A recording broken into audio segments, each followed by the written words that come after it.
Bonjour à tous, bonjour à vous mesdames et messieurs, plaisir encore de vous retrouver ce matin sur notre antenne avec d'ailleurs la grande équipe et la grande famille au complet comme à l'accoutumée pour vous servir jusqu'à 12 heures. Nous parlons en même temps d'un regard qui est porté sur les crédits de l'État du haut niveau intérieur. Eneo se plaint que d'autres entités publiques et d'ailleurs l'État du Cameroun devrait à l'entreprise 207 milliards de francs CFA de factures impayées. Peut-on bien comprendre ce qui peut motiver le système ou, si vous voulez, l'administration dans sa globalité à ne pas régler les factures des néos, mais surtout interpeller l'entreprise distributrice d'électricité au Cameroun à savoir comment gère-t-elle les nombreux utilisateurs des néos ou encore de l'électricité au Cameroun. Madame, messieurs, c'est un sujet qui interpelle plus d'un et nous continuons encore à regarder tout en se demandant que dit exactement l'agent de régulation du secteur de l'électricité au Cameroun sur ces questions. En compagnie de Charles-Amène Batchou, Bonbon Bengan, Isabelle Carozepet et Dominique Audrey-Yengelek, on vous l'a très bien dit, jusqu'à 12h, vous serez servi. Charles-Amène, très heureux de vous retrouver ce matin. Bonjour à vous. Bonjour Monsieur Michel Ngachou, bonjour à tous les téléspectateurs. Il semblerait que les ambassadeurs sont dans l'attente d'être reçus par le palais de Yaoundé. Certains ambassadeurs attendent véritablement qu'on puisse recevoir leur lettre d'accréditation. Ils sont nombreux, parmi lesquels l'ambassadeur d'Allemagne, l'ambassadeur de Corée, l'ambassadeur du Nigeria, du Canada, de la Suisse, l'Allemagne, Israël et la Belgique qui attendent toujours d'être reçus. Espérons qu'ils vont tous être cumulés en septembre avec l'arrivée de l'ambassadeur des États-Unis. Mais pour le moment, on se demande pourquoi est-ce que le chef de l'État ne les reçoit pas encore pour leur permettre de véritablement se déployer. Allez, question, on va dire, profonde. Bonbon Bengan, bonjour. Bonjour Monsieur Ngachou Numba, bonjour à vos chers téléspectateurs. Moi j'aime le citer. C'est au moins un administrateur civil principal de classe exceptionnelle qui a, lui, osé parler. C'est M. Abakar Ahmad. Des sous-préfets à gouverneur, quand il prenait sa retraite, il a sorti un autre livre, le fameux article 2. Il dit les avantages de toute nature prévus par la réglementation en vigueur. Il a énoncé ce qui est prévu par la réglementation, mais également ce qui est non prévu, sous le vocable la chèvre brute là où elle est attachée. Lorsqu'un administrateur civil de cet ordre essaie de parler, justement, c'est pour corriger les mœurs et les pratiques républicaines. Mais est-ce qu'on le suit alors, l'administrateur? Mais merci, M. Abakar Mahmoud. C'est ce qu'on souhaite avoir. Quoique le mal soit profond, Bonbon Bengan Kanji, c'est déjà une belle approche aujourd'hui. Et on salue justement cet ancien gouverneur, Abakar Mahamat, pour cet ouvrage mis à disposition des Camerounais qui devrait absolument se l'arracher. Il faut bien sûr le dire. Isabelle Carole, bonjour. Bonjour à vous Michel, bonjour aux téléspectateurs. Vous allez bien? Monsieur Michel Ngachou. Vous dites bonjour. Je me sens en insécurité. De quoi est-elle ce matin? Je suis en insécurité. Qu'est-ce qui vous amuse, Isabelle Carole Zoplet? Moi, j'ai même adressé à mon beau-fils. c'est lui qui me dira. On est en direct de vous. Moi, c'est mon beau-fis. On est en direct de vous en prie. Donc, On est en direct. votre beau-fils vous inquiète, Bonbon? On est en Non, je ne sais pas, il me On est dira. en direct, je vous en prie. Quelle est l'ambiance? Voilà. Il ne peut rien me cacher. Il ne va rien te cacher, c'est clair. Bonjour à vous, Isabelle. Allez, Dominique Audrey, bienvenue ce matin. Bonjour Michel Gachou, bonjour aux téléspectateurs. Alors, on va vous dire également, madame, messieurs, c'était un plaisir de vous savoir très nombreux. Allez, s'il vous plaît, vous abonner à la page Equinox TV.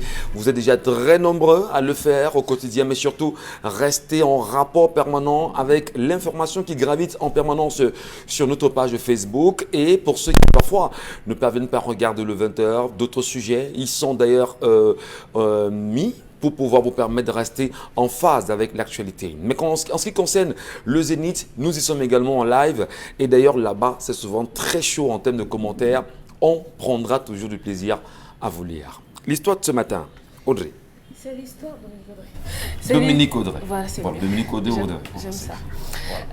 C'est l'histoire d'une jeune femme. Elle est âgée de 32 ans et elle nous dit que sa vie est foutue. Elle dit qu'elle a grandi dans une famille de 7 enfants où tout a toujours été parfait. Franchement, leur père a mis le paquet pour que leur vie soit une vie de rêve. Que ce soit des voyages, le luxe, les voitures, les grandes écoles, leur père a tout fait pour que leur vie soit parfaite. Au point où ils ne voulaient même pas que leur mère travaille, elle avait tout pour elle, tout pour ses besoins, vraiment, il avait tout. Malheureusement, son père est décédé aujourd'hui. Elle dit que lorsqu'elle était dans l'adolescence, avec ses petits frères, effectivement, elle n'a jamais eu à se plaindre de rien. Le père subvenait à tous les besoins, il s'arrangeait à ce que la famille ne manque d'absolument rien. Elle rencontre son premier fiancé à l'âge de 20 ans par là, et malheureusement, sans comprendre pourquoi... Mais elle a 35 ans aujourd'hui. 32. 32, ok. Donc, sans comprendre pourquoi le mariage a capoté, le garçon est parti, il n'est plus jamais revenu, et elle a eu une succession d'échecs de mariage sur sensiblement 10 années. Et la dernière en date, on l'a abandonnée la veille du mariage. Donc, après cette succession d'échecs, elle a décidé de se rapprocher d'une personne extérieure à sa famille qui lui a dit non, je vais t'amener chez quelqu'un qui a la possibilité d'interroger ce qui n'est pas physique, une sorte de voyant, et là-bas on lui a fait savoir que en fait tous les problèmes que tes frères et toi vous avez, que ce soit le manque d'école, l'absence de mariage, l'absence d'enfants dans votre famille, c'est dû à ce que votre père a fait de son vivant. Elle a été interloquée. On lui dit effectivement la richesse de votre père, la fortune de votre père a été bâtie sur du sang, sur des larmes et sur la souffrance des gens. Conséquence, beaucoup parmi les personnes à qui votre père a fait du mal l'ont maudit et vous ont maudit par ricochet. Donc, conséquence, vous ne pourrez malheureusement pas avoir une vie épanouie si et seulement si vous ne partez pas retrouver les personnes à qui votre père a fait du mal pour essayer de leur demander pardon. La jeune femme est restée sur sa réserve. Elle s'est dit non, certainement ce sont les histoires qu'on raconte comme ça. Elle rentre et pose la situation. Oui, elle rentre donc, elle va dire à sa mère, mais maman, rends-toi compte que je suis allée avec Pascaline, elle m'a ramené chez un voyant et le voyant dit que c'est papa, oh papa est un sorcier, il a fait souffrir des gens, il a abusé des gens, il a violé des filles, il a usé de son influence et tout, et que c'est pour ça qu'on souffre comme ça aujourd'hui. Sa mère lui a dit effectivement, du vivant de votre père, il y a énormément de mauvaises choses que votre père a faites et malheureusement, j'étais contrainte à me taire. Auquel cas, du mal vous serait arrivé. Je ne pouvais pas parler et la personne qui vous l'a dit a effectivement raison. Donc, la jeune femme aujourd'hui pose un certain nombre d'interrogations. Pourquoi est-ce que sa mère ne s'est jamais opposée à l'acquisition de telles richesses par son père? Est-ce que c'est normal que les enfants payent le prix de ce que les actions de leurs parents, et elle, comment est-ce qu'elle fait pour sauver non seulement sa tête et la tête de ses frères? Son mariage a déjà foiré et maintenant elle n'espère plus trop grand chose, mais pour l'avenir, comment est-ce qu'elle pourra s'en sortir avec ses frères? Voilà. Et on va d'ailleurs ce matin saluer toutes les personnes qui se retrouveraient assurément dans cette histoire, qui peuvent se retrouver dans ce type d'histoire. Oui, et à côté de ça, on peut ajouter comme interrogation, est-ce que les femmes ont le droit d'interroger la richesse de leur mari?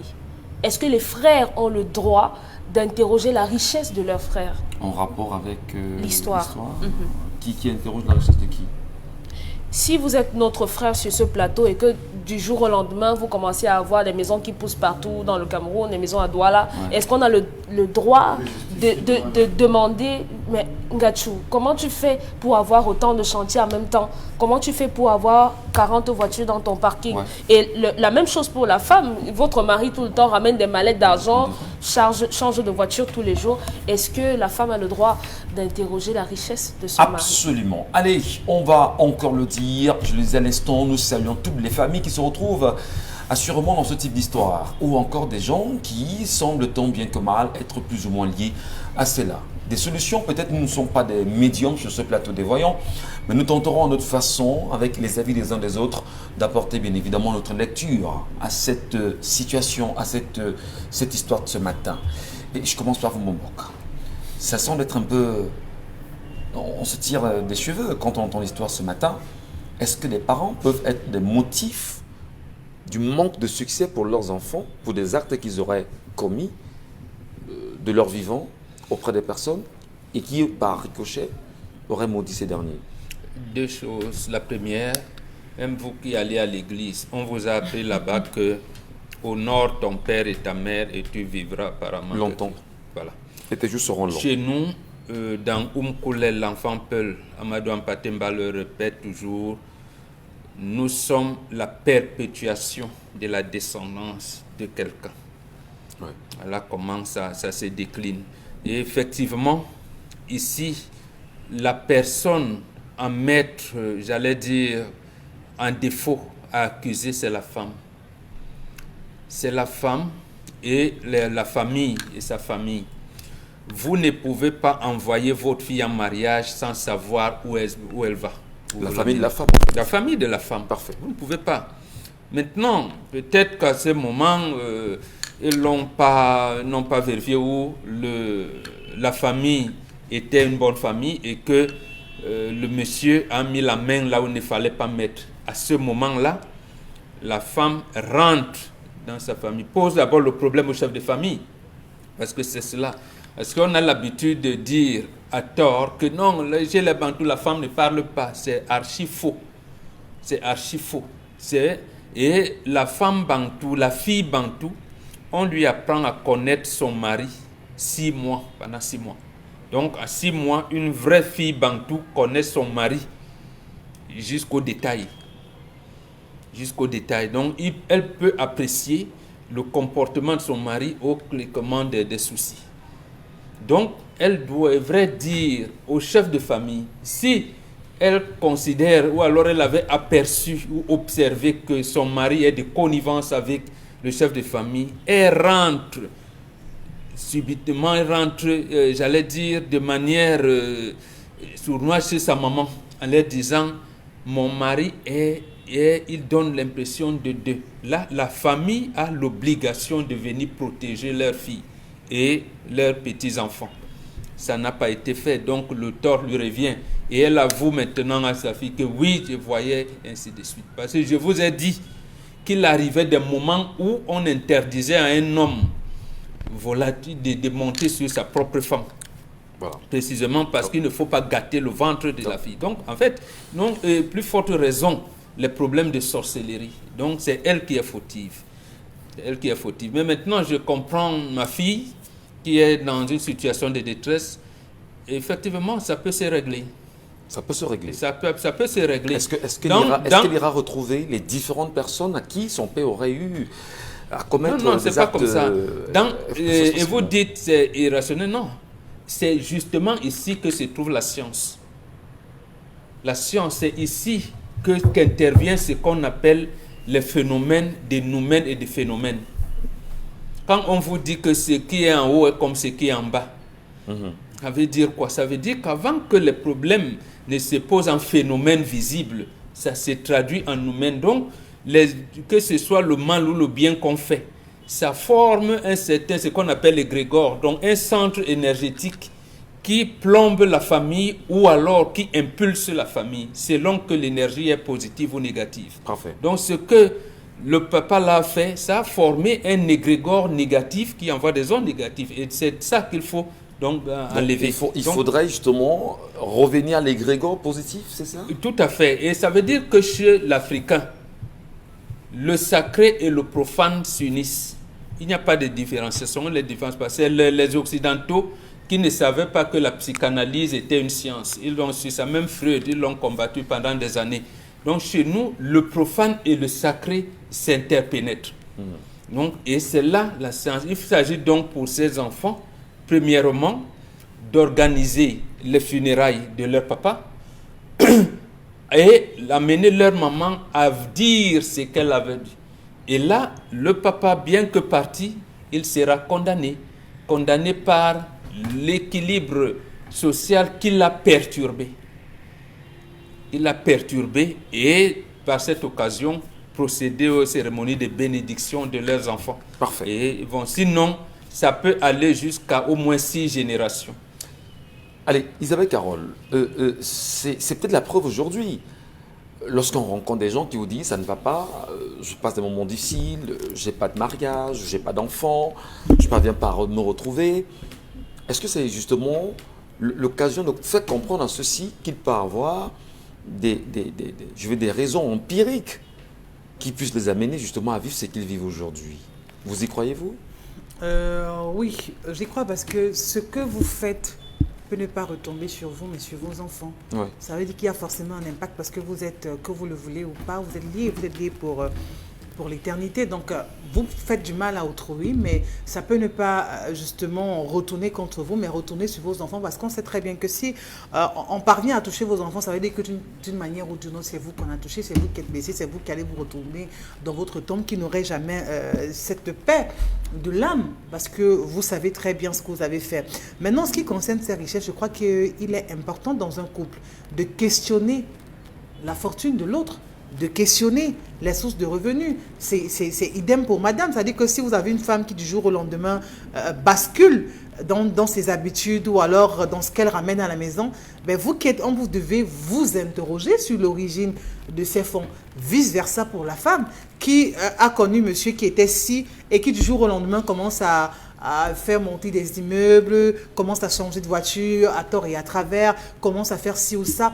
Bref, commence à rentrer à faire des dépenses faramineuses et on ne voit pas, on n'a pas une certaine clarté sur l'origine de ces fonds. On le stoppe tout de suite pour ma part et on le questionne. Chérie, qu'est-ce qui ne va pas? D'où sort tout cet argent? Et tout et tout. Il doit être capable de justifier.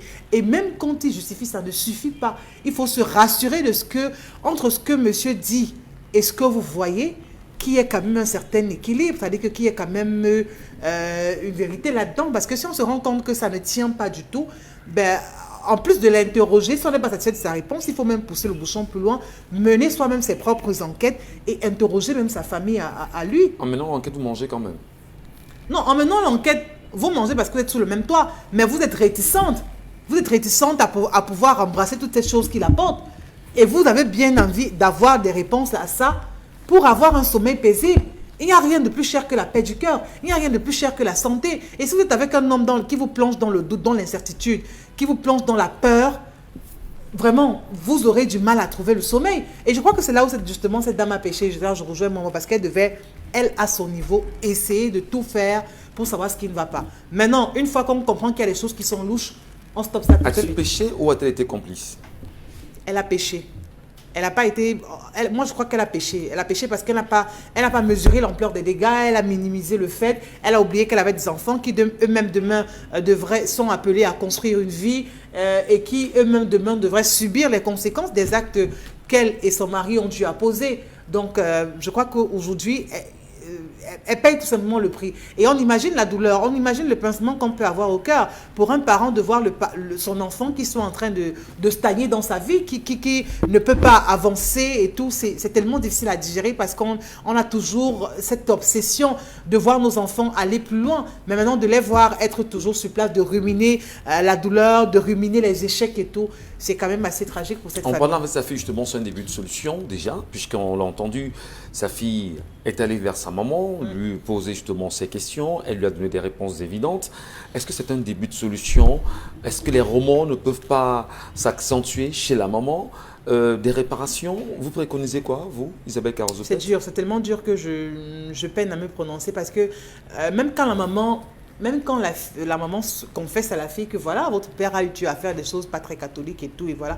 Donc, vraiment, on a l'impression qu'elles sont en train de remuer le couteau dans la plaie parce que la fille aura du mal à supporter parce qu'elle va dire, si je suis comme ça aujourd'hui, c'est à cause de mes parents, ils n'ont pas voulu mon bien, ils n'ont pas voulu que je sois bien, ils ont tout fait pour me mettre en mal, croyant me faire du bien. Donc, je crois que elle a du mal à justifier ça, elle aura du mal à passer, elle aura du mal à accepter, à pardonner ça de la part de ses parents.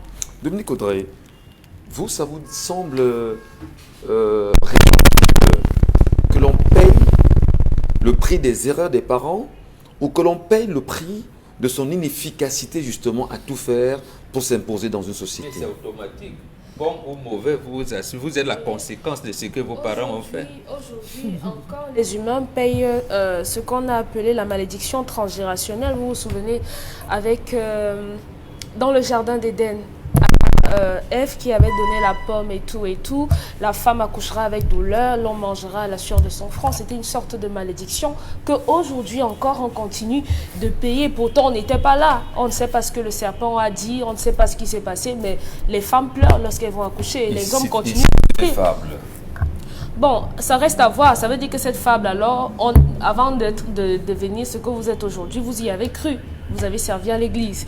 Donc à cette époque-là, vous y croyez et vous avez souffert de ça, malheureusement ou heureusement. La mère de cette jeune femme est à l'image de beaucoup de femmes aujourd'hui dans des foyers. Aujourd'hui, il y a des femmes qui acceptent, lorsque leur mari entre dans ce qu'on appelle vulgairement des sectes ou bien des ordres, voilà, de donner de leur corps, de donner de leur rectum pour que leur mari assiste. Parce qu'on a ramené l'histoire ici d'une femme qui, son mari l'avait donné pour qu'on... comment je vais dire ça encore voilà, si vous voulez comme ça, pour que chaque dimanche, elle donne un peu d'elle par son rectum, tout le temps, pour le bénéfice de son mari. Et elle était complice et elle a fait jusqu'à ce qu'elle soit fatiguée et qu'elle vienne dénoncer. Aujourd'hui, toutes les femmes veulent aller à Dubaï.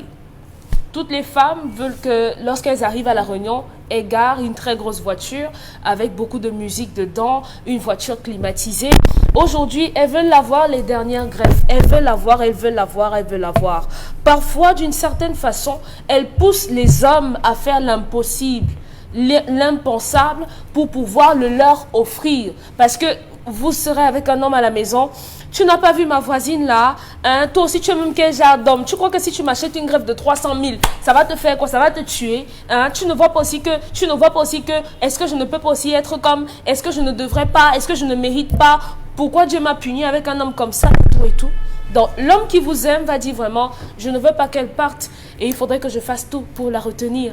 Et parfois, dans certains cas, il se retrouve à faire l'impensable. C'est quelque chose qu'on ne peut pas expliquer, qui est injustifié, se retrouver dans ces choses-là. À côté de ça, on a une catégorie de femmes qui est consciente que son mari abuse des enfants des gens. Elle sait très bien que son mari est un violeur invétéré, qu'il a doigté toutes les petites filles de la famille. Mais elle se tait, puisque c'est son mari, puisqu'on est en public, elle ne va pas vomir cet homme, elle va le couvrir et elle va rentrer avec. À ce moment, elle est coupable, elle est complice, parce que coupable, elle est complice de ce que son mari fait, des différents agissements de son mari. Donc, dès le moment où on ne dénonce pas, on ne se départir. Oui, on parvient pas à se départir. Oui, de cela, on est totalement comptable et responsable au même titre que la personne qui pose l'acte. Charles Hamel dit généralement ici qu'il est malsain de passer lorsque vous trouvez 3 personnes au milieu de ces 3 personnes, parce que ce soit la personne qui a entendu, qui a assisté et qui est passée à ce moment-là, s'il y a quelque chose, vous êtes tous coupables au même titre. Donc cette femme, tout ce que ses enfants subissent aujourd'hui, elle en est responsable, elle est coupable parce qu'elle a mangé de cet argent. La première fois que votre mari ramène un argent que vous ne comprenez pas, vous êtes totalement... Non. Très cher. Si je sais que mon mari touche 120 000 à la fin du mois et que par des avantages et autres, il peut se retrouver à 200 000, ça c'est logique et c'est normal. Un jour comme ça, il vous dit voilà, en un an, j'ai acheté un terrain, je voulais te faire la surprise ma chérie, j'ai acheté un terrain et j'ai construit une maison, un duplex et je t'ai acheté une voiture. Vous savez qu'il n'est pas dans les réunions, vous savez qu'il n'a pas d'autre à faire à part son travail où il va tous les jours peut-être présenter un truc et tout. Mais vous entrez dans cette maison... Oui, mais il va prendre ses 120 000. Oui, c'est 120 000 avec les avantages. Oui. Donc, et en plus, il y a les Njomba qui doivent grignoter pour elle. Mais il vous ramène une maison et une voiture et un terrain. Et vous ne vous interrogez pas. Vous entrez simplement, vous faites les TikTok sur votre salon avec les carreaux et tout pour narguer le monde. Non, non, chère dame. Il faudrait que cette jeune fille, qu'elle aille à l'église, qu'elle rencontre un prêtre exorciste. Il y a un son pour elle?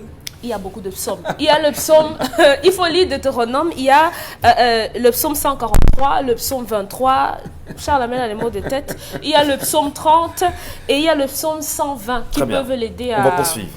On va poursuivre justement Dominique Audrey. C'est également des solutions. Charles Hamel, ce matin, en regardant cette émission pour des femmes qui assurément se retrouvent dans des complicités avec leur mari pour faire du mal aux enfants des uns et des autres, conscientes également qu'elles ont d'autres enfants, elles ont eux aussi des enfants qui doivent d'une manière ou d'une autre subir de leurs actes. Qu'est-ce qu'on peut dire à ces femmes ce matin qui nous regardent? Qu'est-ce qu'on peut leur apporter comme conseil? Et qu'est-ce qu'on peut dire aux enfants qui peuvent également être conscients que papa et maman seraient impliqués dans des choses très compliquées pour qu'on puisse retrouver un équilibre dans la famille. Quels j'ai lu Deutéronome chapitre 31. Je vais aider Dominique Audrey. On dit là-bas, je mets devant toi la bénédiction, la malédiction, le bien et le mal. C'est toi qui choisis. Le libre arbitre. Oui, c'est pour ça que j'en viens à ce libre arbitre. Mais vous oubliez une chose, c'est que l'Afrique, avant toute chose, c'est la parole. En Afrique, on s'en fout. En Afrique, vous direz, tu vas me faire quoi? Tu es qui? Dégage devant moi. On emploie des expressions, mais on oublie, monsieur Michel Ngachou, que l'Africain, avant toute chose, c'est la parole. C'est la parole. Vous avez des familles maudites. Je dis maudites. Ah oui. Maudite avec M majuscule, monsieur Michel Ngachou. Maudite. Non pas du fait des enfants, mais des parents. La Bible le dit. Ne les voyez pas comme ça. Ils payent le prix de leurs parents. La méchanceté de leurs parents, c'est dans la Bible. C'est pas moi. Je l'ai aussi un peu parcouru. La méchanceté de leurs parents. Tout ce que vous, parents, faites aujourd'hui, posez comme acte aujourd'hui, vous avez la répercussion sur vos enfants. Ne vous cachez pas. Tromper, tu es comme ça. Trompe comme tu peux. Tu vas voir ce qui va arriver à tes enfants. D'autres disent, je préfère faire. Quand ça va arriver, je ne serai plus là. Nous avons, nous tous, sur ce plateau, nous avons reçu des petites malédictions de nos parents que nous portons. Parfois, vous sortez un kung fu à votre mère, pape, et sans que le Coran entre, elle dit que ce que tu me fais là, tes enfants vont te faire. On vous envoie ça comme ça, c'est une petite malédiction. Un jour, vous êtes assis, votre enfant vous sort un film. Dès que vous voulez entrer en colère, la voix de votre mère dit, je t'avais dit. Ce que tu peux faire, on va te faire. Vous redescendez et l'enfant ne comprend pas que vous ne le punissez pas pour l'acte.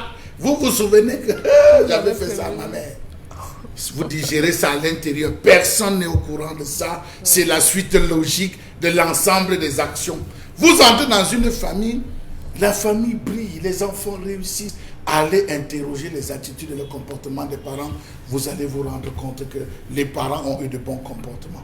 Vous avez des familles aujourd'hui qui portent sur elles le prix du maquis. Parce que c'était des familles qui dénonçaient. C'était des familles qui faisaient des complots pour l'assassinat. Oui, monsieur Michel Ngachou, c'est des cas que nous voyons tous les jours. Vous avez des parents qui à l'époque étaient des voleurs. Tout ça se suit dans la vie. C'est l'enfant qui à un certain degré devrait poser la question de savoir, mais bon Dieu, tout ceci m'arrive, pourquoi? Ça n'a pas commencé à l'arrivée lorsque ça loupe avec le mariage. Ça commence avec les examens. Ça commence avec les affaires.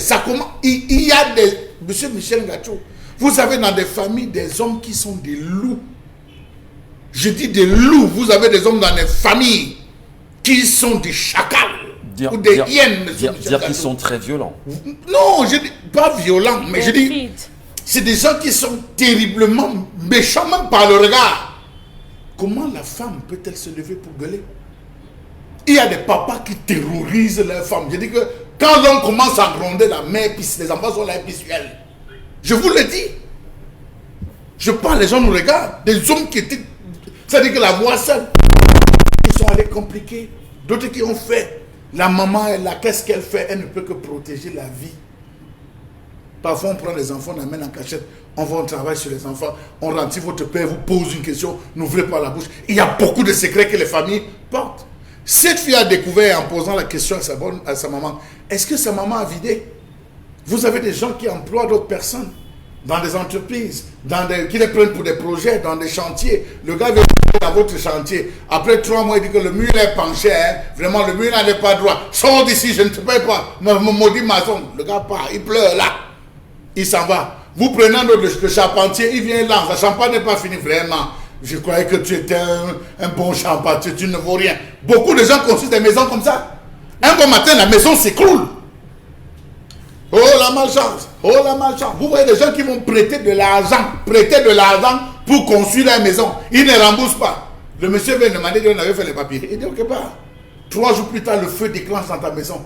c'est chacun qui est responsable de sa propre turpitude et parfois ses actions se répercutent sur les enfants vivement. Et c'est là où j'interpelle.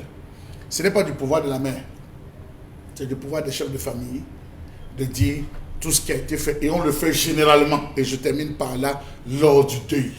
Voilà pourquoi on dit vous enterrez trop les gens comme des occidentalisés. Enterrez les Africains comme les Africains. Lorsque le corps est là, avant qu'on ne le pose en terre, le chef de famille prend la parole et procède à la rupture. Il y a ce qu'on appelle la rupture de tout ce qui a été fait avant, pendant et qui pourra être fait après. Il y a des pardons. Il y a beaucoup de choses qui se passent la nuit. Avant l'inhumation, revenez à ces comportements pour permettre à vos enfants d'être bien. Merci beaucoup. Merci beaucoup, cher Lamel Mathieu.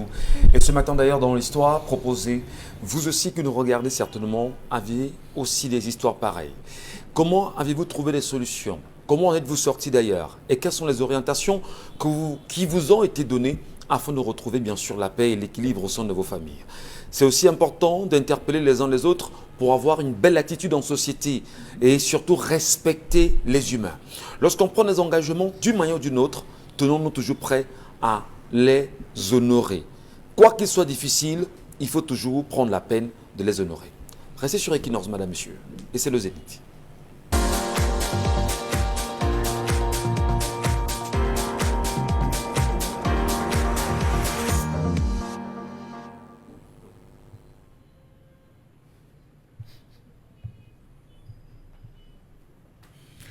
Je m'interroge ce jour sur la question de la légalité des amendes pour occupation anarchique dans ce pays. À Douala, la capitale économique du Cameroun, il est désormais passible d'une amende pour le stationnement illégal sur le trottoir, dit-on. Les contrevenants à ces textes s'exposent aux sanctions allant de 10 000 francs CFA à 250 000 francs CFA d'amende.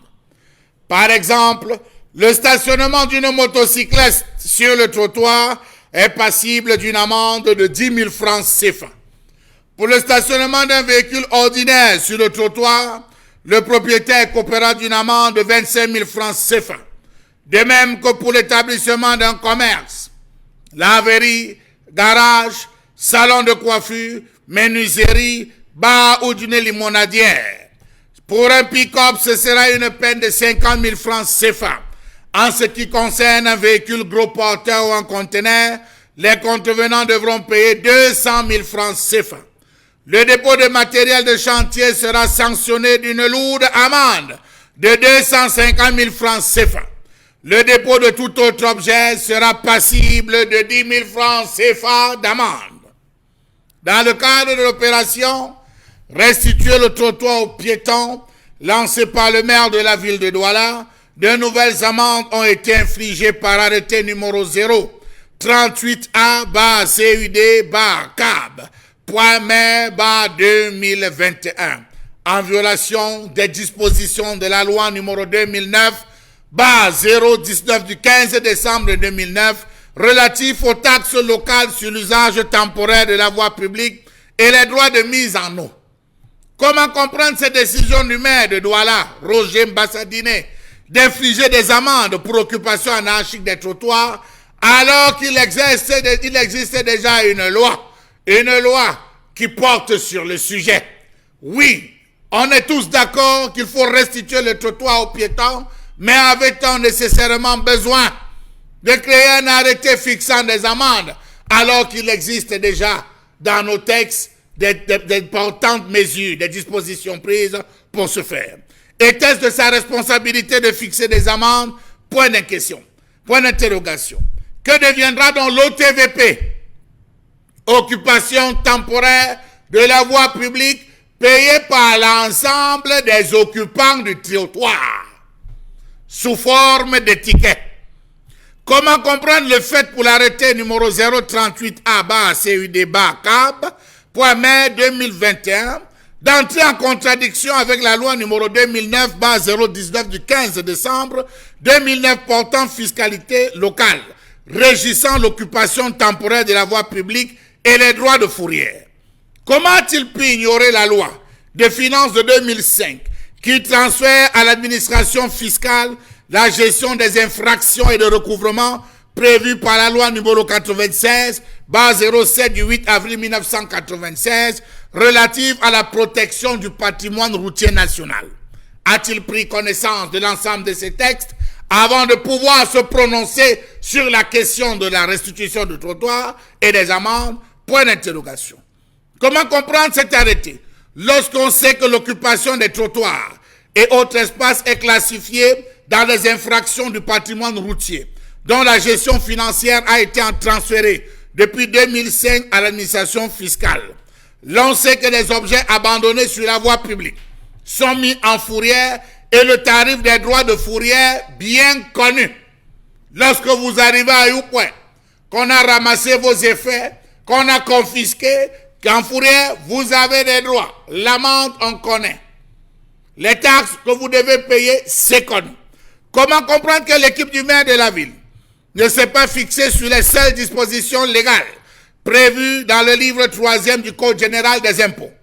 La loi numéro 96/07 du 8 avril portant protection du patrimoine routier national et ses textes d'application traitent des infractions sur le patrimoine routier, mais ne fixe pas d'amende pour le cas d'occupation non autorisée de l'emprise de la route. Autre précision, cette loi indique juste que la libération de l'espace doit se faire aux frais de l'occupant. Que dire de la loi numéro 2009/019 du 15 décembre 2009 portant taxe locale, réglementant l'occupation temporaire de la voie publique, les frais de stationnement et les saisies? Elle précise à l'article 3, alinéa 1, qu'une collectivité territoriale ne peut percevoir un impôt, une taxe ou une redevance que si elle est instituée par la loi, votée par l'organe délibérant et agréée par l'autorité compétente. Autorité. Alinéa 2. Les taux de perception des impôts et prélèvements des collectivités territoriales sont déterminés en concertation avec l'organe consultatif en tenant compte des marges fixées par la loi. Comment comprendre que l'autorité municipale vienne à créer des contraventions de 4e classe ou catégorie? N'est-ce pas la responsabilité du Parlement?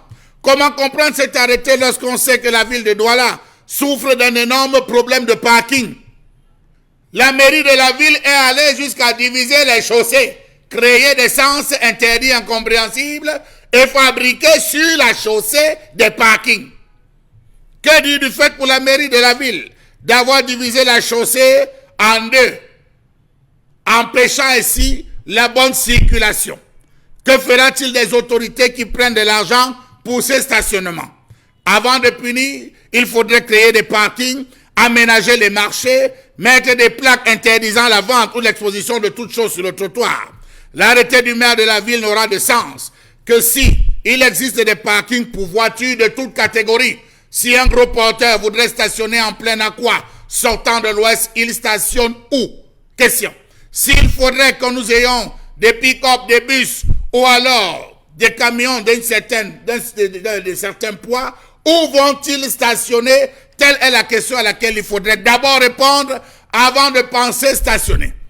Nous avons depuis ces jours des camions, lorsque vous partez de l'école publique, lorsque vous allez de Feu Rouge, Bessengue, jusqu'à l'entrée de la gare, vous prenez l'axe d'entrée de la gare jusqu'à Ndokoti, vous avez des camions bizarres, des entreprises brassicoles, des entreprises industrielles qui stationnent comme bon l'ensemble sur ces axes et au calme sur la chaussée, et aussi ils vont se retrouver à payer sans avoir de parking. Question. Le Premier ministre avait déjà arrêté les taux concernant le stationnement et l'OTVP. Il faudrait plutôt s'en contenter, plus s'y conformer plutôt que d'en crier. La preuve, depuis quelques jours, les agents de la mairie disent que l'OTVP c'est pour la mairie et les amendes c'est pour la communauté urbaine. Monsieur le maire, faites le distinguo entre ces différents pour permettre à tout un chacun de pouvoir s'entendre. Sinon, d'ici à là, vous verrez des grosses bagarres entre vos différents agents sur le terrain. Merci infiniment, cher Lamel. Merci encore à ceux et celles qui, ce matin, se retrouvent dans cette question évoquée par cher Lamel sur ce plateau, dans sa colère. Et on va ensemble tenter au mieux de mieux s'expliquer cela. Bonbon Bengan, vous l'avez très bien entendu, vous l'avez très bien saisi. Va-t-on dire finalement que le désordre en même temps serait légitimé par les autorités municipales des villes, notamment ici à Douala, on va dire, tout en bafouant d'ailleurs la loi et les dispositions qui vont avec. Oui, absolument. Absolument. D'abord, la loi ne veut pas mettre les autorités administratives devant leurs responsabilités. Lorsqu'on parle de l'emprise de la voie publique, parce que c'est comme ça qu'il faut d'abord comprendre, la voie publique, c'est la chaussée, les trottoirs, et ainsi de suite. Et maintenant, il y a un écart entre la route, la chaussée et le trottoir et un autre espacement après. Ça relève du domaine des autorités administratives, l'emprise de la voie publique. Mais vous voyez, comme le sous-préfet, le préfet ne peuvent pas délivrer des reçus de la voie publique, c'est le maire de la ville qui s'en occupe. Mais ça, c'est le gombo de l'autorité administrative. Il reste donc maintenant à la mairie de la ville de voir le reste de l'assainissement urbain. Article 2. Le reste de l'assainissement urbain. Par exemple, il est conseillé, il est établi que avant que la population ne s'installe, il faudrait procéder par la voirie. Donc, vous faites votre traçage de route, l'adduction d'eau et l'électricité. Mais malheureusement, ça ne se fait pas comme ça. Ne se fait pas comme ça. Les populations, même lorsqu'il y a les lotissements qui sont encadrés, les populations envahissent les zones, envahissent les sols de manière quelquefois anarchique et le plus souvent anarchique. Ça cause donc un autre problème, c'est que déjà là, ni les autorités administratives, ni les agents communaux ne contribuent à aider les populations dans leur épanouissement propre. L'anarchie commence par là. Maintenant, puisqu'il faut gérer après, si, par exemple, pour qu'on se comprenne, regardez les casques qui viennent d'être opérés au lieu dit fret aéroport, quartier fret aéroport. C'est une zone en principe interdite d'habitation. Mais tout le monde a laissé la population s'en occuper. Je me rappelle encore de plusieurs interpellations de journalistes Sipa et Célestin Lingo. Régulièrement faisait ses chroniques au journal Le Messager. Mais il le disait, un jour arrivera où l'État sera embarrassé entre enlever les populations et les commodités de développement qui s'en suivront. Mais maintenant, dans ces commodités de développement, même lorsque c'est pour utilité publique, vous allez voir un opérateur économique qui viendra vous mentir qu'il veut construire un hôtel ici, alors que ce n'est pas vrai. Ce n'est pas l'État qui a pris pour des besoins de développement propre, peut-être d'industrialisation et autres. La mairie donc, parce que la loi lui recommande qu'il peut opérer à cela quelquefois, mais également l'Assemblée nationale a doté des lois qui donnent un encadrement nécessaire au démembrement du gouvernement, notamment le ministère des Villes, qu'on appelle développement urbain et tout. Il y a donc chevauchement à un moment donné entre ce qu'on peut appeler les plans de développement du gouvernement et les plans d'urgence de la municipalité. Parfait. Voilà où, en réalité, il n'y a pas une bonne coordination administrative.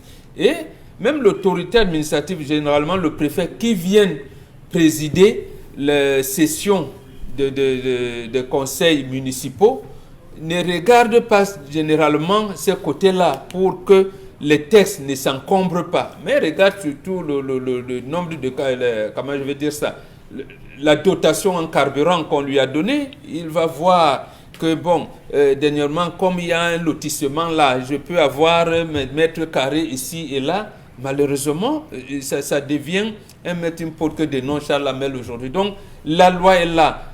C'est lui qu'on appelle représentant de l'État. Pour faire appliquer cette loi, il ferme les yeux, quelquefois. Et l'autorité municipale qui voudrait le développement de sa ville, lui aussi, il oriente des délibérations de sa mairie, du conseil municipal, en fonction de ce que les élites et autres personnes voudront bien lui apporter. Est-ce que vous comprenez grande chose également, Dominique Audrey, dans cette légalité, bien sûr, de ces amendes instaurées par les mairies des villes au Cameroun? Est-ce que vous ne pensez pas qu'au-delà de ces légalités, il y a comme des abus à l'endroit de ceux qui en permanence occupent des espaces en bordure de route aujourd'hui? Honnêtement, non. Honnêtement, non. Moi, je trouve que c'est abusé d'avoir un citoyen qui va installer une quincaillerie sur le bord de la route. Maintenant, prendre ses brouettes et ses sacs de ciment, poser là où le citoyen lambda est censé circuler pour qu'on se retrouve en train de disputer la route avec les voitures. Moi, je trouve que ça, c'est abusé.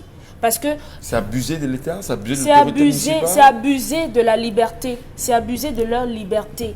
Parce qu'on ne refuse pas que les citoyens se débrouillent.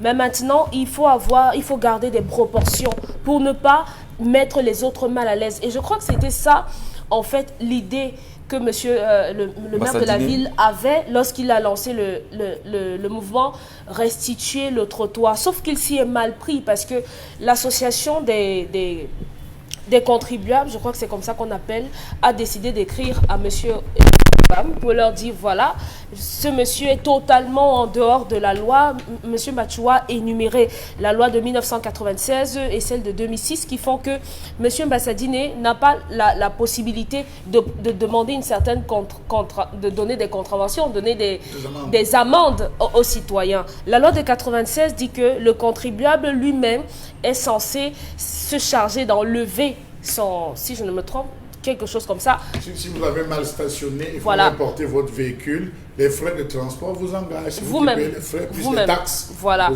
Oui.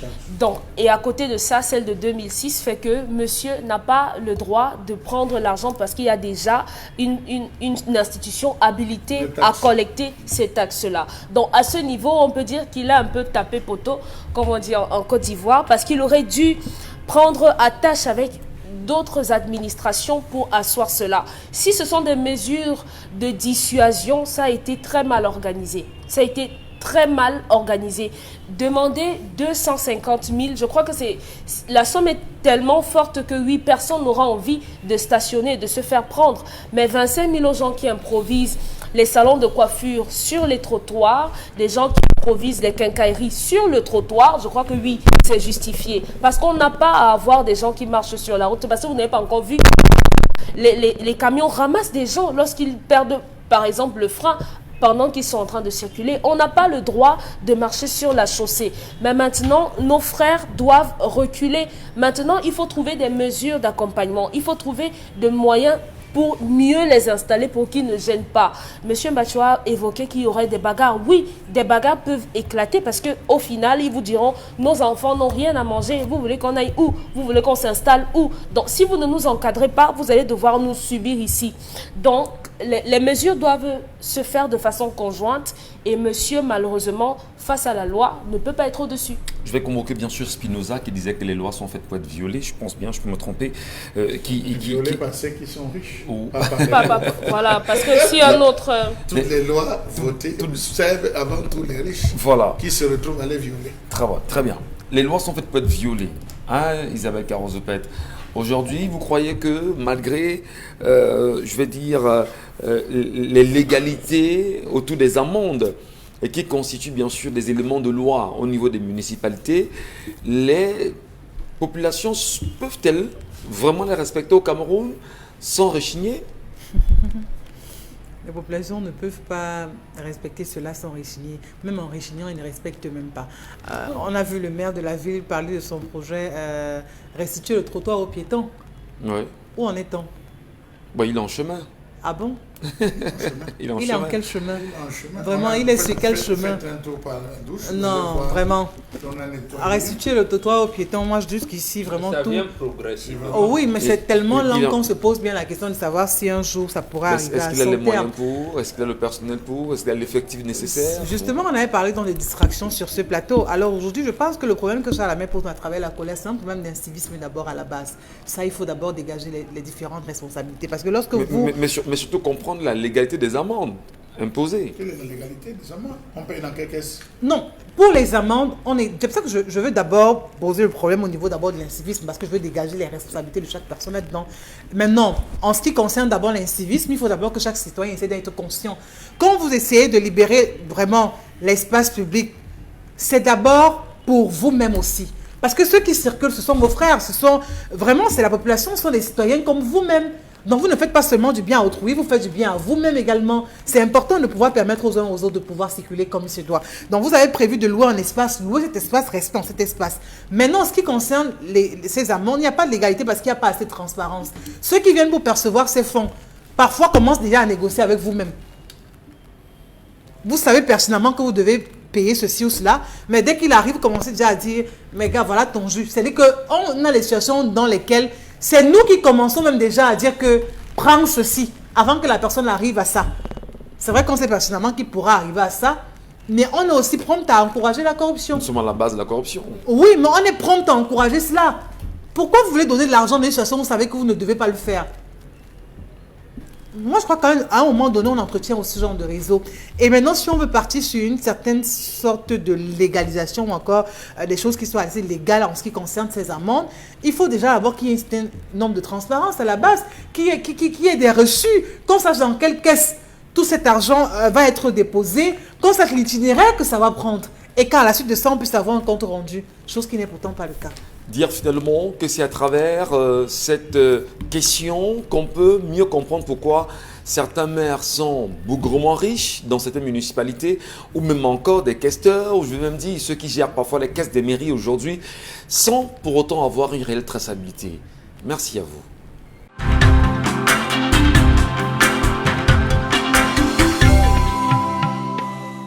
Compagnie, regard d'ailleurs porté sur les nombreuses populations du Cameroun qui se retrouveraient sur des terres, dit-on aujourd'hui, appartenant à l'État. Et on le sait que depuis quelques jours quand même, l'Assemblée nationale, les députés ont dénoncé les pratiques et les irrégularités dans la gestion de la réforme foncière au Cameroun. Et une question arrive d'ailleurs, souvenez-vous, au moment où on a déguerpi des populations au niveau de Newton Aéroport ici, dans la ville de Douala, des nombreuses irrégularités qui auraient amené bien sûr les députés à se demander quels sont les éléments qui encadrent l'obtention d'un espace foncier au Cameroun, mais surtout comment comprendre que des grands opérateurs économiques aient choisi aujourd'hui de confisquer les terres à tous les niveaux que ce soit dans la société. Mais va-t-on justement le dire qu'après cette plénière, on en est sorti avec une solution viable ou pas? Les questions restent encore très attendues. Et qu'est-ce qu'on peut bien sûr filtrer de cette plénière sur cette question, foncière aujourd'hui au Cameroun? Allez, nous poursuivons sur la main pour sortir de la question des amendes ou encore de la légalité des amendes imposées au niveau des communautés, on va dire au niveau des mairies des villes au Cameroun. On se rend compte au final qu'il y a une supercherie. Supercherie au moment où il y a des textes d'application, ou du moins des textes qui sont appliqués à des citoyens, mais la mairie choisit ou choisirait, si elle veut, de faire appliquer d'autres taxes en dehors de ceux que les citoyens payent déjà. Qu'est-ce qu'on peut dire, M. Mathieu? Il faut partir même déjà de la nomination d'hier, de l'annonce de la nomination de certains responsables dans les collectivités territoriales décentralisées par le ministre des Finances, pour comprendre qu'on se demandait, vous vous rappelez ici là, quel est même le rôle du ministre de la décentralisation et du développement local. Monsieur Michel Ngachou, j'ai assisté à une scène il y a quelques jours, des agents de la mairie qui arrivent à Bepanda, qui trouve un monsieur qui a mis une brouette, une pelle bêche dehors. Il a mis une série, il a fait un package de vente de package. Et les gars arrivent, ils décident de transporter en disant qu'ils tombent sous le coup des amendes fixées tout récemment par l'arrêté numéro 00038, tout ça du maire de la ville, occupation anarchique du trottoir. Le gars dit, je paye l'OTVP, voici mes factures, je paye pour occuper, je paye. On lui dit, monsieur, voir ça avec la mairie de Douala 5. Nous, c'est la mairie, tu vas payer 250 000.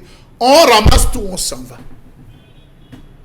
Alors, je cherche à comprendre en disant, mais qu'est-ce qu'ils font de même? Qu'est-ce qu'ils font de cette décision? Regardez la ville d'Aqua. Pour un peu que vous serrez, vous stationnez mal. Vous prenez tout le long du boulevard. On a déjà divisé la chaussée en deux pour pouvoir stationner. Et comptez, placez-vous à partir de salle de fête jusqu'à la première entrée là, au rond-point d'Alip. Vous allez vous voir que l'espace qu'on a matérialisé, c'est pour au maximum 20 voitures, pas plus. 20 voitures, pas plus. Or, dedans, il y a des services. Vous avez plein de personnes qui ont des bureaux, des entreprises et tout. Ils se retrouvent à pouvoir stationner. D'autres sont obligés d'aller sur le trottoir pour éviter qu'on se retrouve à aller mettre les sabots, monsieur Michel Ngachou. Cela démontre clairement que la mairie de la ville a échoué. Que la conception de l'ancien délégué à la communauté urbaine Tonin, de penser qu'on devait créer à tort et à travers des sens interdits pour favoriser des trottoirs, pas des parkings. Parce que c'est ça. Cette affaire, les gens n'ont pas compris. Cette affaire des parkings est née parce qu'on s'est dit, mais voilà, on va faire comment? Partout, on monte, on descend. Les gens occupés les deux voies, on ne parvenait pas à circuler. Ok, faisons de ce sens un sens, une seule voie. Et on aménage, on divise en deux, on aménage là où les gens pourront stationner. Qu'est-ce qui coûte à la mairie? Et je m'attendais avec le projet de la SMID. On arrive à quoi? On prend une zone, on racle tous les gens qui habitent là, on les dédommage. On part dans un endroit, on conçut même, on fait un immeuble, des logements sociaux. Oui, ça se fait dans d'autres pays. On fait des logements sociaux. On dit on va prendre 30 personnes. On monte 2 immeubles de 15 appartements. On les loge en disant, bon, vous, on vous a dégagé de là, allez vous installer là. Et on fait des parkings à qui on confie à une seule personne. On le voit partout aux États-Unis, on le voit en Chine, où les gars ne sont là. Vous arrivez, vous stationnez. C'est-à-dire, on fait en dalo. On fait en dalo, monsieur Michel Ngachou. Chaque dalo peut prendre 30, 40, 50, 100 voitures. On fait un dalo. Maintenant, vous arrivez, vous stationnez, vous avez une carte magnétique, avec juste un gardien, une carte magnétique, vous passez, vous récupérez votre véhicule, vous sortez, vous marchez à pied si vous êtes à 2 églises, vous marchez à pied si vous êtes... Ça va permettre de fluidifier la ville. Pourquoi on ne veut pas penser à ça? La mairie de la ville ne pense pas au parking. Mais vous diriez, la mairie de la ville ne pense pas au parking. On trouve des individus qui vont être là pour réceptionner 100 francs, 200 francs par rapport à l'heure de stationnement. Mais même lorsque vous payez ça, on vient vous dire que vous avez occupé, monsieur Michel Ngachou, et par conséquent, on vous attend à la mairie de la ville où vous allez aller payer 25 000 francs ou 40 000 ou 50 000 francs. Cet argent que l'on verse à la mairie va où? Dans quelle caisse? Est-ce que le ministère... Oui, dans quelle caisse? Dans les caisses de la mairie. Dans les caisses de la réalité... Est-ce que le ministère des Finances peut avoir une lisibilité là-dessus? Non, la collecte s'est faite par le ministère des Finances.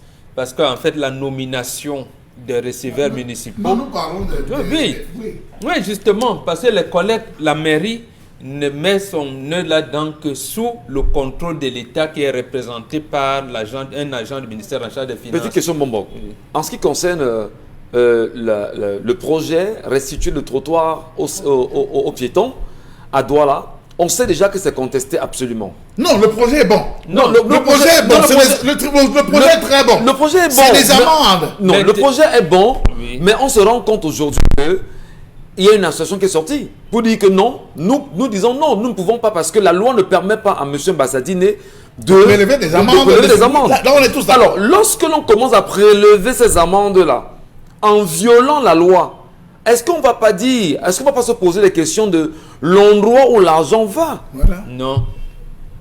Non. Cet argent qui est prélevé en ce moment, ça c'est les amendes c'est qu'il faut l'association du ministère des Finances dans cette collecte. Maintenant... Ça veut dire qu'ils sont complices alors? Pas encore. Peut-être qu'il a été maladroit en prenant seul la décision parce que ça relève du ministère en charge de l'administration territoriale. Généralement, c'est un communiqué conjoint. Ça devait donc être un acte entre le préfet et lui, et peut-être le représentant du ministère des Finances. Parce que l'autorité administrative a l'emprise. L'emprise de la voie, ça incombe à l'autorité administrative. Ouais. Et le trottoir, c'est l'État, moins l'autorité administrative. Donc, il est représenté par la mairie de la ville. Donc, les trottoirs, il a raison de dégager les trottoirs. Mais maintenant, pour la collecte, il ne doit pas le faire seul. Non, lorsque déjà vous êtes en infraction, lorsque vous ne respectez pas la loi en tant que maire de la ville, à collecte sur des individus, l'argent collecté préalablement va où? Parce qu'il n'y a pas de traçabilité de cet argent-là. C'est ça qu'il s'agit, Maman Mbengue. Non. Le communiqué mentionne qu'il y a une recette municipale. Oui. Il y a une recette. Mais puisqu'il y a problème dans le respect justement des textes mis en vigueur, qu'est-ce qu'on dit? Est-ce qu'on va pas justement dire que le ministère des Finances est complice d'une gabégie orchestrée par les maires des villes? Monsieur Michel Ngatou, je pense que le maire de la ville devrait se limiter à déguerpir systématiquement tous ces conteneurs, tous ces trucs et procéder à leur casse à l'immédiat. C'est-à-dire, monsieur, on vous surprend, on récupère, on casse, on détruit, on broie. En bordure de route? Oui, en bordure de route. Là, Et libérer le trottoir. Et libérer le trottoir. Nous sommes d'accord. Voilà l'objectif. Pardon, c'est l'objectif qui... Non, c'est pas violent. C'est l'objectif qu'on attend, libérer les trottoirs. Monsieur, il est strictement interdit d'avoir un kiosque à coiffure aux abords. Lorsque vous occupez le trottoir, on enlève. Mais le drame, c'est qu'il y a une complicité et un jeu de protection entre la mairie de la ville et les communes d'arrondissement et les mairies d'arrondissement. Parce que la mairie d'arrondissement vient collecter, vient prélever sur le gars. Lorsqu'on arrive, vous avez votre bar, vous avez des chaises que vous mettez juste sur le trottoir. La mairie va dire que nous, on n'a pas de problème, nous on paye notre part de TVP, on va le ticket. Le gars paye. Donc il y a le TVP des collectivités territoriales décentralisées. Il y a le TVP de la mairie de la ville. Vous comprenez donc comment vous voyez qu'on se le trouve et les amendes. Ouais. Vous avez donc le gars, comme je vous disais, qui fait ses brouettes, il a son chantier, il expose son ciment, on arrive, on le taxe, il paye, il dit la mairie est venue me taxer pour occupation, je paye. Mais la mairie de la ville vient lui dire, les 3 brouettes que tu as mis là, monsieur, tu viens d'occuper, tu tombes sur le coup de l'arrêté numéro 0038, monsieur, on bâche vous payer 250 000 francs CFA. Les tickets que j'ai payés. Plus d'OTVP. Plus d'OTVP. Non, ça veut dire... On ne paye plus l'OTVP et on n'occupe plus la voie. Mais vous n'allez pas tranquille parce qu'il y a la mairie, il faut donc définir clairement. Dans la quand vous êtes en train de payer dans 2 caisses et il n'y a aucun résultat qui Voilà. Et il n'y a qu'une traçabilité sur l'argent. Rien Jusqu'à du tout, présent. parce que pour peu qui vont se lever un jour pour dire ok d'accord, on ira au rond-point commencer à faire des casses, on va appeler tous les médias du siècle pour commencer à dire ok d'accord, il faut venir, le maire de la ville sera au rond-point demain, il y aura des cas. On annonce même ça, c'est-à-dire qu'au Cameroun c'est un rendez-vous, ce qui ne devrait pas être le cas. Pourquoi ça doit on a fait une cristallisation? En principe, ce que le maire aurait dû faire, puisqu'il doit opérer des casses, c'est aménager, Charles Amel l'a dit, les services techniques, notamment de fourrière. De fourrière, vous dites, votre voiture se trouve votre marchandise se trouve on prend, on met en fourrière. Maintenant, il ne doit pas dire, vous allez payer 100 francs. Dites ça, non. Pour venir à la collecte à ce niveau-là, il faut associer au moins 3 ministères, parmi lesquels le ministère en charge de la collecte de l'argent, il y a le ministère des Finances. Maintenant, s'il dit, si je trouve les comptoirs, je les mets en fourrière. Je les mets, voilà, là, il n'y aurait pas de problème. Très bien. Alors, on va quand même dire qu'à Yaoundé, on a eu du temps de Gilbert Timiévouna. Pas seulement des parkings payants, mais des boutiques qu'il a fait construire en bordure de route pour permettre justement qu'il y ait une fluidité. Partant d'un point à un autre, il n'y a pas de conteneurs sur certaines voies justement au niveau de la ville de Yaoundé. Et là, il faut saluer cette action quand même. Est-ce que Mbassadine n'aurait peut-être pas pu penser à un projet comme celui-là au niveau de la ville de Douala? Ça, c'est une question. Mais autre chose quand même, pourquoi dans ce projet précisément, il ne prend pas la peine, au moins pendant 90 jours, à communiquer, à sensibiliser, à interpeller les Camerounais sur ce projet avant de s'y mettre? Parce qu'en une semaine, on a parlé. Et 2 semaines après, tout le monde est sur le terrain. Et c'est un problème. Je vous dis que vous n'êtes pas entré dans le... Je suis pas là. Vous n'êtes pas entré dans le aqua profond. Ne voyez pas les immeubles qui sont devant. Il y a des maisons derrière qui n'ont même pas accès à la lumière. Je dis des maisons qui depuis des années n'ont pas accès à la lumière. C'est-à-dire, on allume, la maison est allumée 24 sur 24. Je dis, dans quoi? Mais on peut mettre sur pied un projet, on appelle des opérateurs. On dit, bon, nous, il nous faut des parkings ici, des parkings géants. On prend la zone d'Aqua. On dit, il nous faut les parkings géants. Bon, on allait rencontrer les populations. On fait l'évaluation. Votre terrain, on calcule tout avec la mercure de l'air et tout. On dit, bon, voilà, ça fait pour toi 56 millions. Tel, ça fait tant. On calcule tout ça. On part construire, on loge ces populations, on leur donne des subsides. Terminé, affaire terminée, on vient perdre les projets. Voilà comment fonctionne dans un pays sérieux pour désengorger la ville. On dit d'accord, ceux qui sont dans le bloc, on divise même par bloc de Bessengue à Bonakwama, votre bloc, vos parkings c'est à tel niveau. Ceux qui sont du bloc de Bobby Bonakwama, salle de fête jusqu'à tel, votre bloc de parking c'est tel. On peut étendre dans toute une ville comme ça et ça va désengorger. Mais on ne peut pas le faire. Vous savez pourquoi? Parce que ici on est plutôt en train d'attendre que vous garez mal. C'est-à-dire qu'il y a plutôt la pousse la boxeuse faute, du coin qui est de connivence avec les agents de la mairie. Dès que vous garez, mais elle a vite fait d'appeler pour dire il y a une voiture ici, pour vite venir. C'est-à-dire qu'on souhaite que vous soyez dans l'erreur. On est d'accord de ce que vraiment vous soyez en marge de la règle. Parce que ce n'est que ça qu'on attend. Et une fois que vous avez mal garé, vous êtes surpris. À peine vous avez garé, à peine vous suivez le véhicule, à peine on est en train de faire ceci ou cela. Tout simplement parce qu'il y a des radars qui sont tous loin pour cela. Non seulement ces radars en même temps sont là parce que ces radars ont faim. Fondamentalement. Ces radars n'ont pas de boulot. Ces radars n'ont pas de boulot. Et parfois, vous vous demandez, mais qu'est-ce qui peut bien motiver ces agents municipaux à être parfois très violents avec les citoyens et les usagers de la route aujourd'hui? Voilà, on a eu des cas à Yaoundé. Non, on les envoie. Oui, on a eu des cas à Yaoundé où il y en a eu qui ont porté des marchandises des gens au niveau du marché Infundi. Et une maman qui a dit à Alain, vas-y, on se verra demain. Et cette nuit, justement, il n'est plus revenu. Donc, je pense que, voilà, il faut... Où les gens portent parfois... Voilà. Allez, justement, parlons des réactions des téléspectateurs. Isabelle Carozoupette, qu'est-ce qu'ils nous disent ce matin? Bonjour à toute l'équipe. Nous devons comprendre que le Cameroun est une jungle aujourd'hui et dans cette jungle, chacun fixe ses règles. Le problème que vous posez pour la mairie n'est pas seulement pour la mairie, mais pour toute l'administration camerounaise. Chacun instaure ses lois. Le policier devient magistrat, le BIR devient contrôleur routier, etc.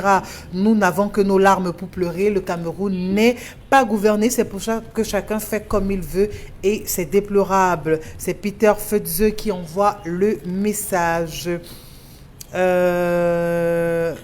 ne peut tout le temps vouloir supprimer une route sans au préalable créer une autre. Et c'est le one-man show que le super maire est en train de faire. JC depuis Bafan qui envoie la réaction. Bonjour à vous, c'est vraiment terrible dans ce pays. Ces gens de la mairie le disent vraiment sur le terrain que l'OTVP c'est pour la poche de la mairie et les impôts, hygiène et salubrité et les amendes sont pour l'État. Maintenant, on va suivre qui et laisser qui. C'est grave. Bonjour, le plateau pour l'histoire du jour. Dans un couple, vraiment, le pourquoi et le comment des choses est très important.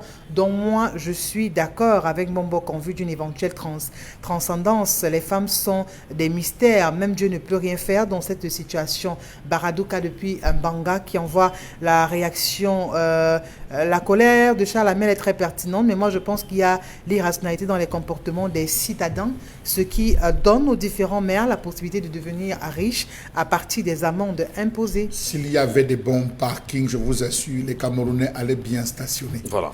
Même s'il y avait des poubelles, on n'allait pas jeter vraiment. Je dis encore... Bon, je pense aussi... Ça n'aurait pas lieu. Ça n'aurait pas lieu. Pensons-le quand même. Est-ce que les Camerounais sont suffisamment outillés, je vais dire, au niveau des textes de loi qui peuvent encadrer les collectivités territoriales décentralisées pour savoir que la loi ne me permet pas de faire ci. Je ne dois pas faire ci. Parce que si je fais ci, je serai amendé. Est-ce qu'à un moment donné, le problème n'est même pas posé au niveau de l'ignorance de nos populations aujourd'hui? Je vous ai parlé du livre de l'ancien gouverneur Abakar Ahmad. Il a expliqué le fameux article 2 qui dit « Les intéressés auront droit aux avantages de toute nature prévus par la réglementation en vigueur. » Ces avantages, on les connaît. Jean-Lamel a énuméré certains-uns là pour le deux. Mais les autres avantages non énumérés, qui veut dire la chèvre broute là où elle est attachée. Je veux dire, vous ne verrez nulle part qu'on doit prendre l'emprise publique. Mais les autorités administratives prennent l'empreinte. Ça entre dans le célèbre article 2 qui nous amène dans le laxisme. Nous, ton aéroport, on ne devrait pas l'occuper. Parce que d'abord, zone marécageuse qui n'avait pas été assainie au moment de la construction de l'aéroport international de Douala. Mais on a laissé, il y a même des gens, parce que si vous habitez dans un endroit non autorisé, vous ne devez pas avoir un compteur électrique ni un compteur d'eau. Donc d'abonnement normal. Comment ces populations ont donc pu avoir les abonnements normaux en eau et en électricité? C'est l'autorité administrative. Les avantages de toute nature liés par... Donc vous voyez, c'est laxisme-là. Le laxisme donc quelqu'un s'arrive, puisqu'en fait, on fait comme si le Cameroun n'avait pas été bien géré. Parfait. Le Cameroun était bien géré avant même sa loi de 74 pour les mairies. Isabelle Carozoupette. Autre réaction. Bonjour l'équipe. Je crois que l'État doit jouer le rôle de régulateur et d'encadrement, et surtout ils doivent construire les marchés, construire tout ce qui est bien. Le besoin est vraiment là. Le maire de la ville doit prendre ça comme son principal défi. Autre réaction, je pense que cette femme a mal fait et ses enfants doivent aller se laver au village. Vraiment, c'était l'argent sale. Je partage l'avis des hommes du plateau, car la parole unie comme ça détruit. Aussi, c'est mieux de faire avec ce qu'on a que de mettre la main où il ne faut pas et envier les choses d'autrui. Autre réaction, tout est réparable, il faut y croire. La fille est sur la bonne voie. Christian Kamgen depuis Douala. Ce n'est pas un problème de croyance, c'est un problème de connaissance. Au sujet des amendes, tant que nous n'allons pas entrer dans l'ère de la dématérialisation, les choses seront toujours dans une telle anarchie. Parfois, chaque agent a un carnet de reçus remis par un chef influent, alors que c'est le contribuable. Alors que ce que le contribuable paye n'entre pas dans les caisses de l'État. Non, la mafia, c'est ce que je venais de dénoncer. Puisque le sous-préfet ne peut pas dire aux gens qui occupent l'emprise de la voie publique que non, comme vous avez payé, vous payez 100 francs. Ils passent donc par les services de la mairie en complicité. C'est pour ça que ceux qui sont au marché, ils savent qu'ils doivent payer. Mais les autres, ils reçoivent quand même les reçus que vous ne verrez nulle part dans les caisses de la mairie. Voilà. Donc ça va par les routes dérobées vers le sous-préfet. On va marquer une petite pause.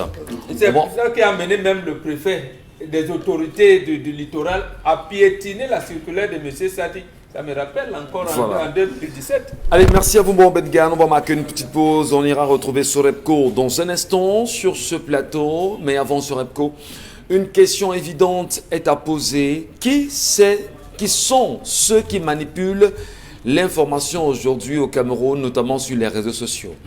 Après les images qui ont défilé et qui ont fait le tour de la toile avant-hier, montrant d'ailleurs des jeunes qui ont été happés dans un appartement ici à Douala, notamment au quartier Bonamoussadi, on s'est rendu compte que dans ces images s'y trouvaient bien sûr des gendarmes. Et les Camerounais ont d'ailleurs à travers la toile fait entendre leur courroux en demandant à ce que ces gendarmes soient arrêtés, maintenus justement et auditionnés. D'aucuns nous ont fait savoir au courant de la journée d'hier que ces gendarmes devraient en réalité ce matin être conduits au niveau du CEMIL. Eh bien, des informations jusqu'à présent ne confirment rien en ce qui concerne l'arrêt ou la mise aux arrêts, bien sûr, ces gendarmes. Au-delà de cette question, souvenez-vous des images qui ont défilé avant-hier où l'un des chauffeurs du MINDEF était, on va dire, indexé dans une affaire dans un quartier là-bas à Yaoundé où il aurait envoyé des militaires se saisir d'un individu sauvagement tapé. Alors, jusqu'à présent, on laisse entendre que le MINDEF aurait demandé à ce que ces derniers soient bien sûr mis aux arrêts et auditionnés. On ne parvient toujours pas à vérifier ces informations. Quel est, bien sûr, on va dire, l'objectif à manipuler l'information et surtout à distraire plein de Camerounais? Restons vigilants, madame, messieurs, quoi qu'il en soit, avant de publier quoi que ce soit sur les réseaux sociaux, prenez toujours la peine de vous rassurer que les sources sont fiables. Constille Lamine est avec nous ce matin, bonjour. Alors bonjour Michel, bonjour nos nombreux téléspectateurs et bonjour à tous les clients et partenaires du concept Salaka. Pourquoi le concept Salaka? Parce que c'est le concept Salaka qui assure depuis pratiquement plusieurs années la communication commerciale d'un poids lourd de la quincaillerie au Cameroun, d'un poids lourd de la quincaillerie en Afrique et même dans le monde. Il faut le rappeler, c'est bien entendu les quincailleries Sorepco. Parce que les gens qui nous regardent du côté bien sûr des États-Unis, de la France et du Canada, quand ils sont au Cameroun, la destination qu'ils empruntent avant de faire quoi que ce soit, c'est d'aller dans les magasins Sorepco et de toucher du doigt les réalités commerciales présentées par le concept Salaka dans cette émission. Et parlant bien sûr des réalités commerciales présentées par le concept Salaka, il y a bien entendu cette grande vente promotionnelle des carreaux. On peut d'ailleurs le constater à travers ce décor. Ah ben oui, un autre décor sur ce plateau. Ces carreaux grand format sont des carreaux de très bonne qualité. Ces carreaux grand format sont les carreaux carreaux d'origine. Ces carreaux grand format sont des carreaux qui ont du mal, bien sûr, à se dégrader. Ces carreaux grand format sont des carreaux faciles à nettoyer. Ces carreaux grand format, vous les retrouverez dans les magasins Sorepco jusqu'à la fin du mois de septembre à des prix vraiment les plus bas. Ceux qui ont besoin d'embellir leur maison, ceux qui ont besoin de revertir leur maison, ceux qui ont besoin de carreaux de qualité supérieure, alors rendez-vous dans les magasins Sorepco. C'est parce que c'est dans ces magasins-là que vous avez des prix promotionnels. C'est dans ces magasins-là que vous avez pas mal d'avantages. C'est dans les magasins Sorepco que vous avez la garantie au niveau des carreaux. Oui, n'achetez plus des carreaux n'importe où. N'achetez plus des carreaux n'importe comment. Parce que vous n'êtes pas n'importe qui. Alors rendez-vous dans les magasins Sorepco. Il y a la qualité en matière de carreaux. Là, c'est l'extérieur de nos carreaux. Regardez bien sûr le derrière. Regardez l'épaisseur de ces carreaux, chers téléspectateurs. Regardez bien sûr le design. Regardez bien sûr le derrière de ces carreaux, parce que le carreau commence également par le derrière, et bien entendu parce que c'est ça qui permet d'adhérer bien sur le sol. Raison pour laquelle vous avez bien sûr la possibilité d'aller dans les magasins Sorepco.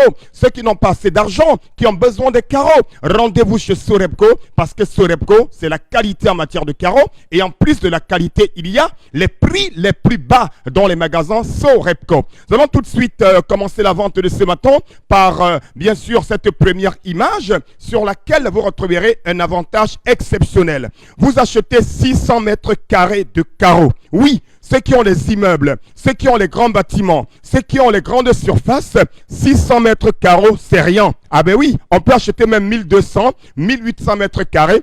Plus vous achetez, plus vous recevez les cuisinières de marque Nexus 4 foyers qu'on vous donne gratuitement. C'est le seul magasin, c'est la seule quincaillerie au Cameroun qui vous permet de gagner et de recevoir gratuitement une cuisinière 4 foyers quand vous achetez 600 mètres carrés de carreaux dans n'importe quel magasin Sorepco. Les numéros de téléphone, vous les avez. Passez vos commandes, appelez dès à présent et commander des carreaux de qualité dans les magasins Sorepco. Alors, ceux qui ont besoin plutôt de 300 mètres carrés de carreaux, je n'ai pas une grande maison, je n'ai pas un immeuble, mais j'ai besoin de mettre des carreaux au sol. J'ai besoin de mettre des carreaux au mur. Je veux mettre des carreaux sur la barrière. Alors, rendez-vous dans les magasins Sorepco. Achetez 300 mètres carrés de carreaux à un prix très très bas et recevez 25 sacs de ciment colle. Oui, imaginez 25 sacs de ciment colle qu'on vous donne gratuitement. C'est énorme. Il n'y a que les magasins Sorepco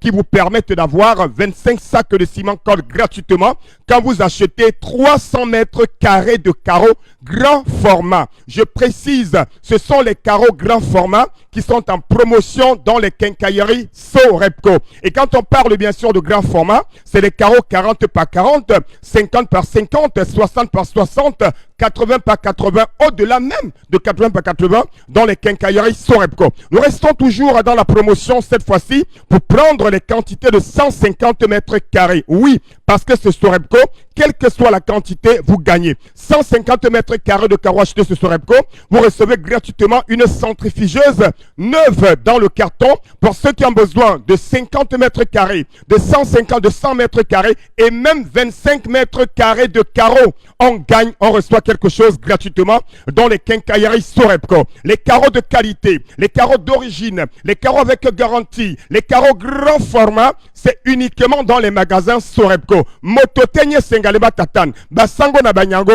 Bignon Alande au quincaillerie Sorepco. On vous a très bien compris ce matin, comme l'accoutumée, avec ces ventes que vous faites sur ce plateau à chaque fois. Et merci à ceux qui vous font confiance. On va également le dire ce matin, depuis pratiquement 48 heures, le monde est sous l'émoi après l'assassinat du président, on va dire haïtien, le président Jovenel Moïse a été assassiné dans la nuit du mardi à mercredi par des hommes armés dans sa résidence. Les réactions internationales n'ont pas hésité, bien sûr, à se multiplier, tandis que le Premier ministre haïtien a déclaré, souvenez-vous, l'état de siège. Et mercredi, hier soir, les autorités ont annoncé que 4 mercenaires impliqués dans le crime avaient été tués et 2 autres, bien sûr, arrêtés, bien sûr. Alors, on se demandait quand même, Haïti, première république noire, peut encore connaître de telles réactions, de tels comportements. Bonbon Bengan, en 30 secondes, vous aussi, vous aviez entendu, vous avez appris le décès, on va dire brutal, du président haïtien. Qu'il Qu'est-ce a- qui peut bien expliquer ce type d'assassinat, à votre avis? Depuis Toussaint l'ouverture, les Américains, les Occidentaux ne veulent pas laisser ce pays stratégique en paix. C'est comme la République centrafricaine. Donc on est là dans une situation de non-État. Et pour comprendre ces enjeux géopolitiques, il faut lire le livre de Bobby Wright, La personnalité raciale et psychopathe et autres essais. Et Mbok Basson l'a dit, il le dit régulièrement depuis une dizaine d'années. Si vous ne comprenez pas ce qui est dans la tête de l'homme blanc, vous allez faire le mauvais calcul. Haïti ne peut pas être un État normal parce que sur le plan géopolitique, il faudrait qu'on contrôle cet espace, tout comme la République centrafricaine en Afrique. Toussaint l'ouverture a été emporté de titre, mais ce pays, on en a décidé ainsi. Voilà. Il appartient au monde noir de se libérer des jougs. Mais il faut comprendre ce qu'il y a dans la tête de l'homme blanc. Très bien. Si vous ne faites pas cette psychologie-là, cette psychanalyse, on ne fera rien. Et nous saluons fièrement nos frères noirs d'Haïti ce matin en leur transmettant bien évidemment toutes nos condoléances et que le regard soit tourné vers une paix pensée par les Haïtiens eux-mêmes et que Haïti décide d'avoir à sa tête le président qu'il mérite. Entre-temps au Cameroun, on vit encore. Allez, la revue des réseaux sociaux, Isabelle Carozupet. Revue des réseaux sociaux, on parle donc de nudité qui ne cesse de faire le tour de la toile, bien évidemment. Et on va donc revenir sur cette affaire de cette dame qui, après avoir dérobé un téléphone portable, a été arrêtée et obligée de se déshabiller, de se mettre nu et d'être filmée. Malheureusement, les images ont fait le tour sur les réseaux sociaux. Voilà. Aujourd'hui, cette dame a décidé de porter plainte contre ces personnes qui sont allées bien évidemment exposer sa nudité sur les réseaux sociaux. On peut voir en image la plainte déposée par cette dernière. Une plainte donc qui fait le tour des réseaux sociaux, qui amuse dedans quand même de savoir que là-dedans, elle reconnaît avoir volé le téléphone en question. Elle affirme avoir remis ce téléphone et aujourd'hui, elle souhaiterait que les personnes justement qui aient choisi de publier son intimité sur la toile soient sévèrement sanctionnées et punies, comme le précise bien évidemment la loi. Et est-ce que ce sera fait ou pas? Dans tous les cas, la plainte est déposée. C'est une affaire qui suit son cours. Voilà. Il y a pas mal de bruit Et sur les réseaux sociaux. on n'a pas entendu qu'il y a un collectif d'avocats ici qui soit réuni Du autour tout, de la dame. même pas. Même Alors, pas. donc, c'est Pas dit du que, tout. on va dire que, oui, c'est vrai, c'est une position libérale, on en fait ce qu'on veut. On choisit maintenant les affaires, les dossiers. Hein, Dominique Audrey. Il n'y a pas un collectif d'avocats qui s'est réuni autour de la dame au moins pour dire qu'on va défendre l'honneur de cette femme, ne serait-ce que pour la nudité qui a été exposée et demander à sanctionner les personnes qui ont été impliquées dans cette histoire. Je ne sais pas pourquoi vous voulez à tout prix faire le rapprochement entre l'affaire Malika et celle-ci. Non, Mais ce qu'il faut personne dire, n'a parlé de si, Malika. c'est le sous-entendu. Non, C'est c'est vous qui l'interprétation. entendez. Non, C'est l'interprétation qu'on se fait. C'est ce que vous voulez dire par là. Non, c'est vous qui Ben, sous-entendez. sauf que la différence entre les deux, c'est que l'affaire Malika a pris du temps avant que les avocats ne se concertent et que celle-ci l'a fait rapidement après que ces images soient été publiées. Qu'est-ce qui vous dit qu'il n'y a pas d'avocat? Vous ne vous êtes pas rapproché. Donc, sauf que ici, elle est déjà accompagnée. Elle n'a pas besoin d'un collectif puisqu'elle a déjà porté plainte. Ça veut dire qu'elle n'est pas seule et qu'elle a déjà un avocat. Et c'est une très bonne chose parce que la loi va punir ces gens. Ils peuvent aller jusqu'à 1 an de prison et 1 million d'amende pour ce qu'ils ont fait. Donc, accrochez-vous. Qu'il y ait un collectif d'avocats ou pas, vous n'êtes pas Malika, vous êtes vous. Vous avez reconnu avoir volé. Quand vous punissent pour ça, vous avez déjà restitué le corps du délit. Maintenant, eux également, ils vont purger leur peine. Voilà. Charles Lamembatou, qu'est-ce que vous en dites de cette plainte déposée?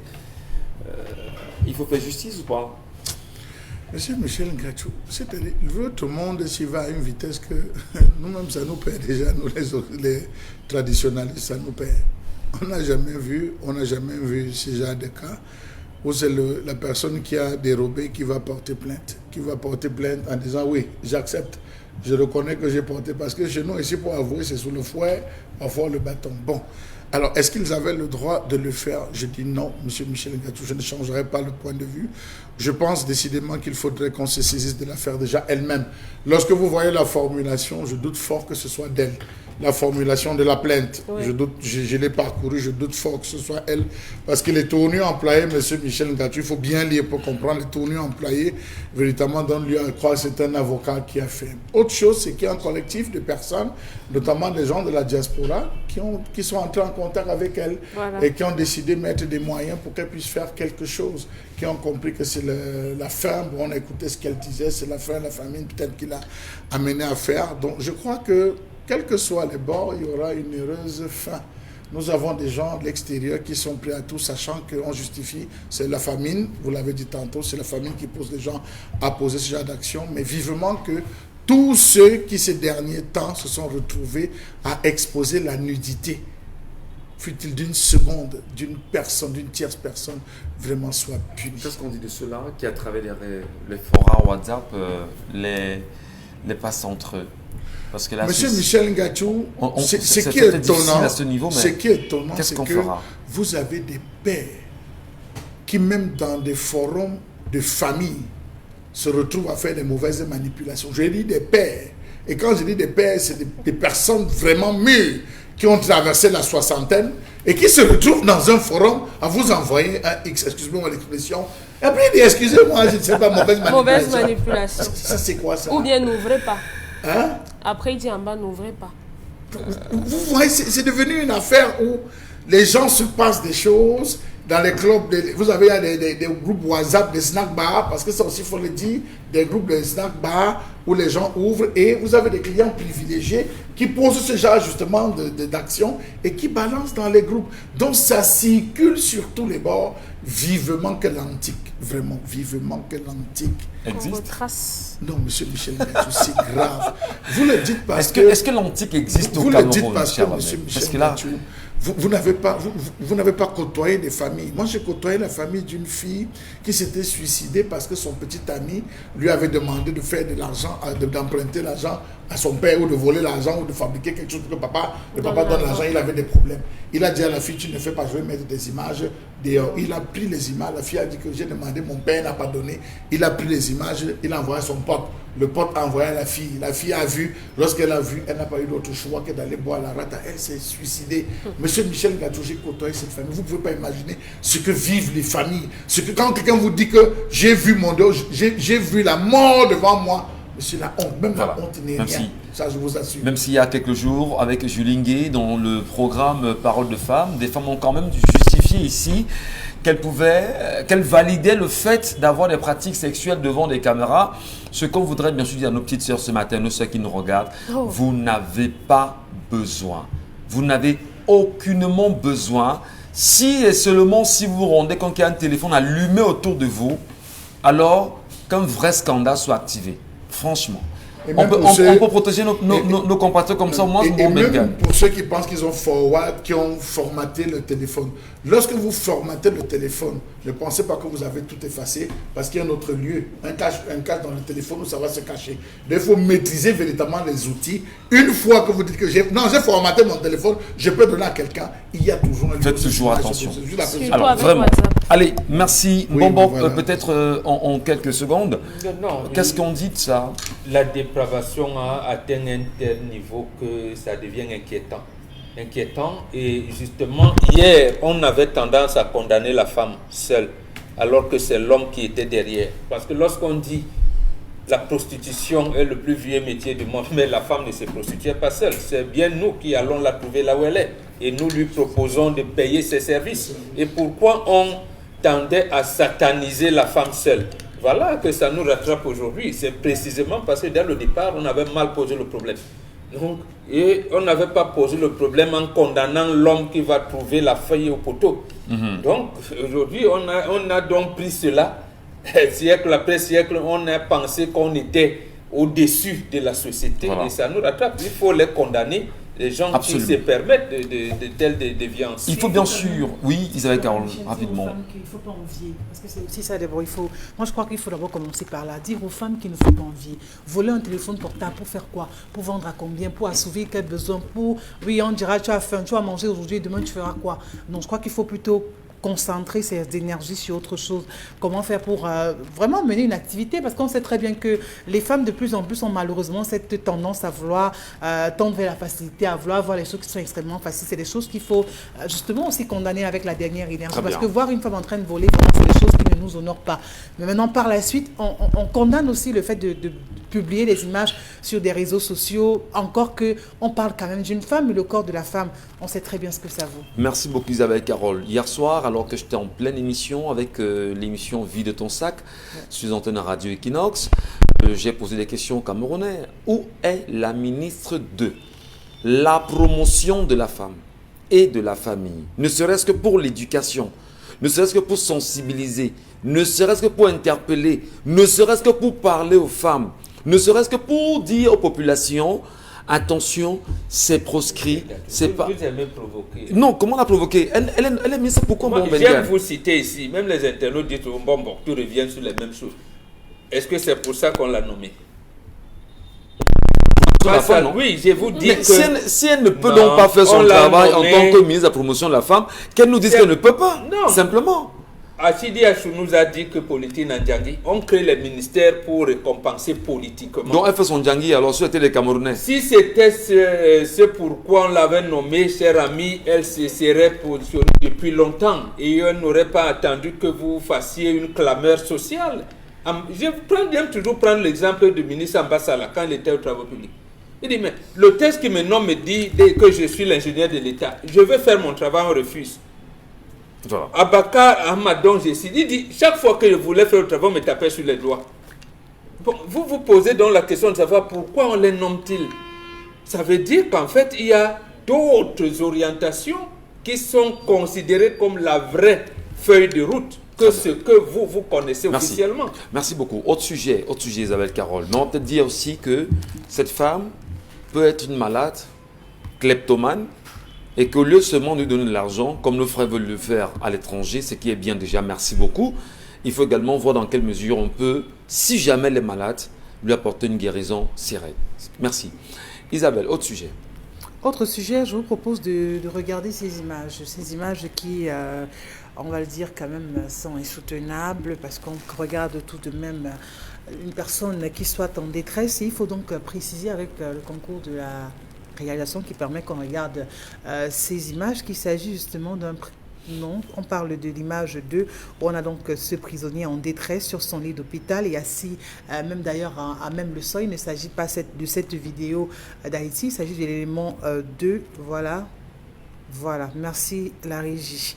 Alors, on a bel et bien à l'image ce prisonnier, on va le dire, politique du mouvement pour la renaissance du Cameroun, qui est malade, qui est enchaîné sur son lit d'hôpital, comme vous pouvez tous le voir en image, qui passe par des moments extrêmement difficiles et donc, quand on regarde, on peut comprendre tout de suite l'état de santé plutôt instable dans lequel il se trouve, mais qui continue tout de même de pouvoir purger aussi sa peine et qui ne reçoit pas les soins qui soient appropriés et qui se retrouve dans de telles conditions que certains ont choisi bien évidemment sur la toile de pouvoir condamner avec la dernière énergie parce qu'on a au moins le droit à la santé, peu importe qui l'on soit ou alors ce qu'on a bien pu faire, on mérite au moins d'avoir ces soins et aussi cela dans de meilleures conditions. On parle bien sûr de Télé Membo Farel, qui est en ce moment militant du CPP par contre. Je crois CPP au MRC, bon, forcément, d'un parti politique dans tous les cas, de prisonnier l'opposition. politique. Voilà, enfermé à la prison de Nebel depuis le 22 septembre 2020. Son crime, simplement, avoir manifesté dans les rues de Douala contre la guerre dans les régions anglophones et contre le vol des milliards de la canne glissée. On peut encore regarder en image comment est-ce qu'au Cameroun on traite des prisonniers qui demandent, des Camerounais, voilà, qui demandent simplement à ce qu'on puisse rendre compte au pays du comment est-ce qu'on a géré l'argent de la canne. Et pourquoi est-ce qu'on ne peut pas penser à mettre fin à la crise anglophone? Là, c'est le Cameroun, pays de droit. Et on nous disait il y a quelque temps ici qu'il y en a qui bénéficient de la présomption d'innocence, Charles Membatio. Voilà les images du Cameroun, pays de droit. Monsieur Michel Ngatou, je suis dépassé. Je suis vraiment dépassé. Après, on va nous dire que c'est l'évolution. Est-ce que laissez-nous avec est-ce que vos c'est pas ça? archaïsmes là, on évolue. C'est ça l'évolution. alors. Est-ce que c'est pas tout ça, Dominique Audrey? C'est une tentative d'assassinat. Le gouvernement a comme, j'allais dire, comme orientation politique l'assassinat collectif des populations. Donc, il suffit que vous ne soyez pas dans un bon réseau, vous êtes voué à être assassiné. Ces images vous inspirent quoi, Dominique? Rappelez-moi, son délit c'est quoi? Parce que je crois que pour être enchaîné, il doit faire quelque chose de grave.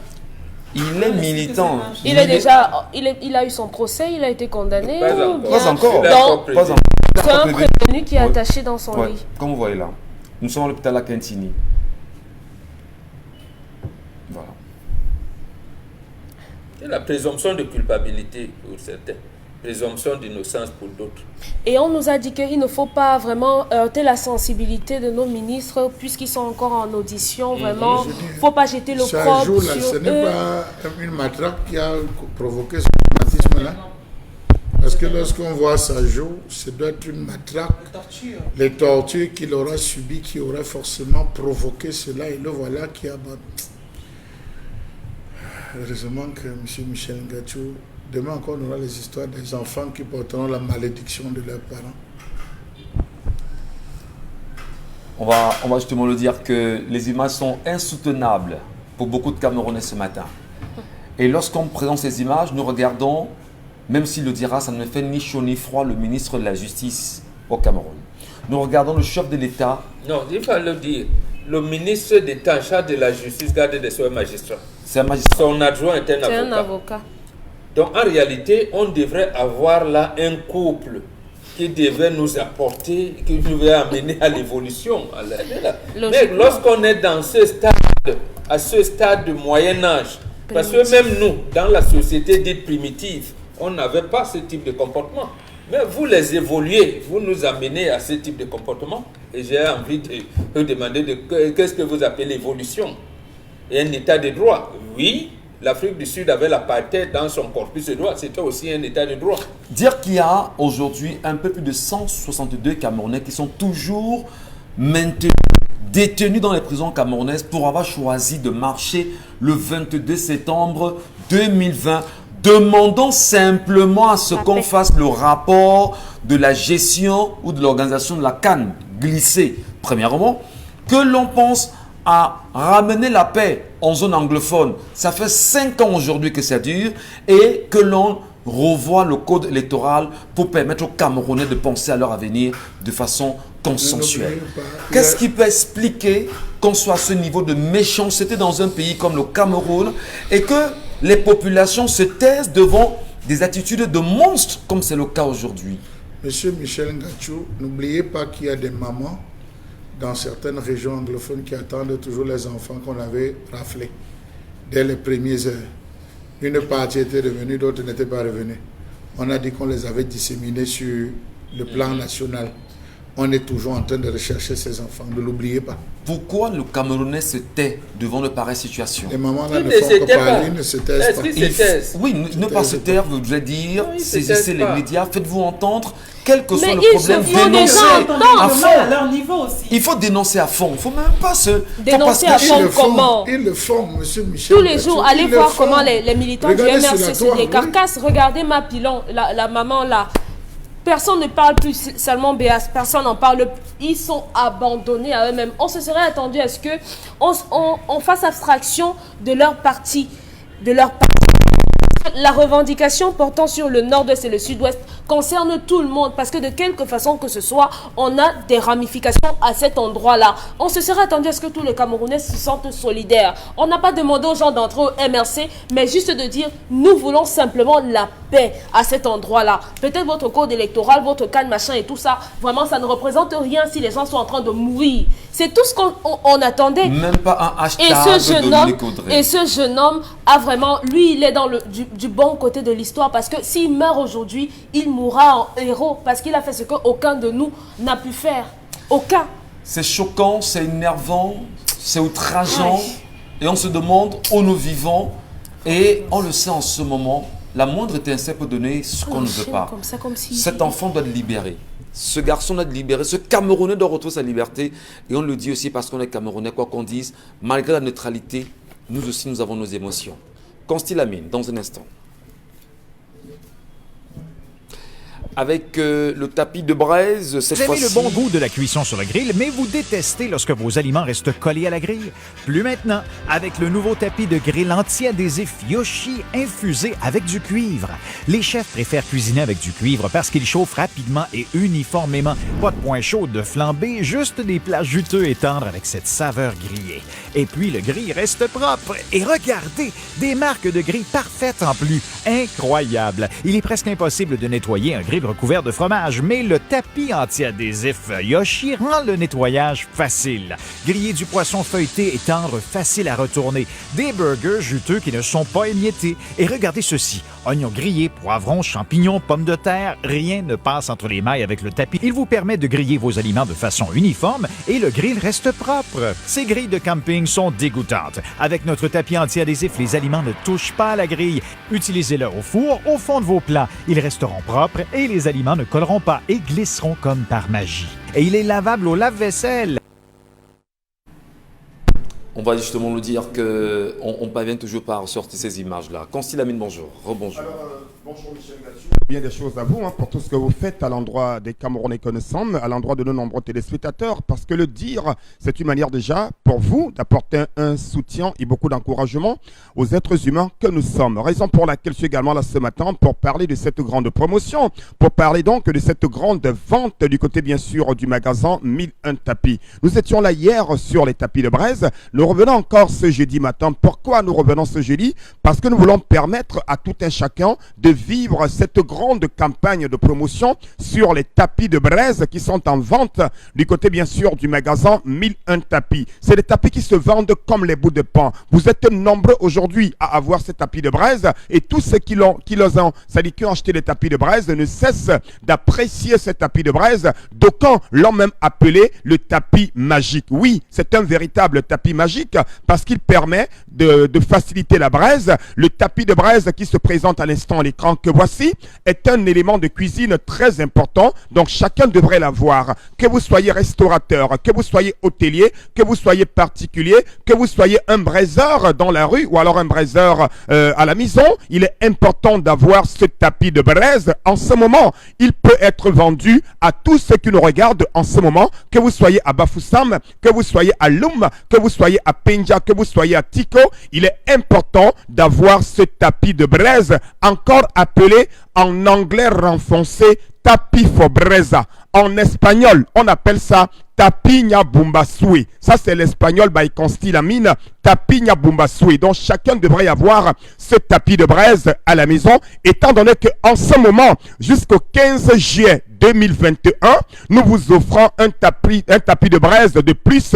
Quand vous achetez un tapis de braise, on vous donne le second gratuitement. Oui, ce n'est pas un poisson d'avril, ce n'est pas une blague, c'est une grande réalité commerciale. Les numéros de téléphone, et vous les aurez encore au bas de l'écran. Appelez ce numéro de téléphone, passez vos commandes dès à présent. N'attendez pas la fin de la promotion, n'attendez pas la fin du stock, parce qu'il y a un stock qui est très très limité sur cette grande promotion. Vous achetez un tapis de braise au prix de 10 000 francs. Le second tapis de braise vous est donné gratuitement. Les numéros de téléphone, vous les avez. Et ce soir, à partir de 18h30, nous allons faire une démonstration de ce tapis de braise du côté, bien sûr, de Coton, au carrefour des immeubles. C'est au resto et beignet de Gaël qui va nous permettre de faire une démonstration sur ce tapis de braise ce soir, dès 18h30 à Coton, carrefour des immeubles. Démonstration, venez voir d'ailleurs la démonstration au resto et beignet de Gaël. C'est à Douala au Cameroun. Merci, ne l'oubliez pas. Un acheté, le second vous est donné gratuitement au prix de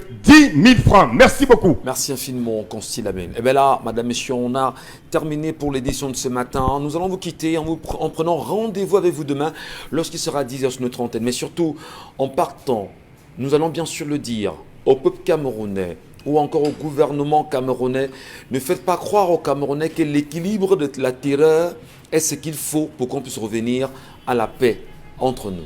Merci à la réalisation. Dalastiana et Sédéchounan étaient à nos côtés. À demain 10h.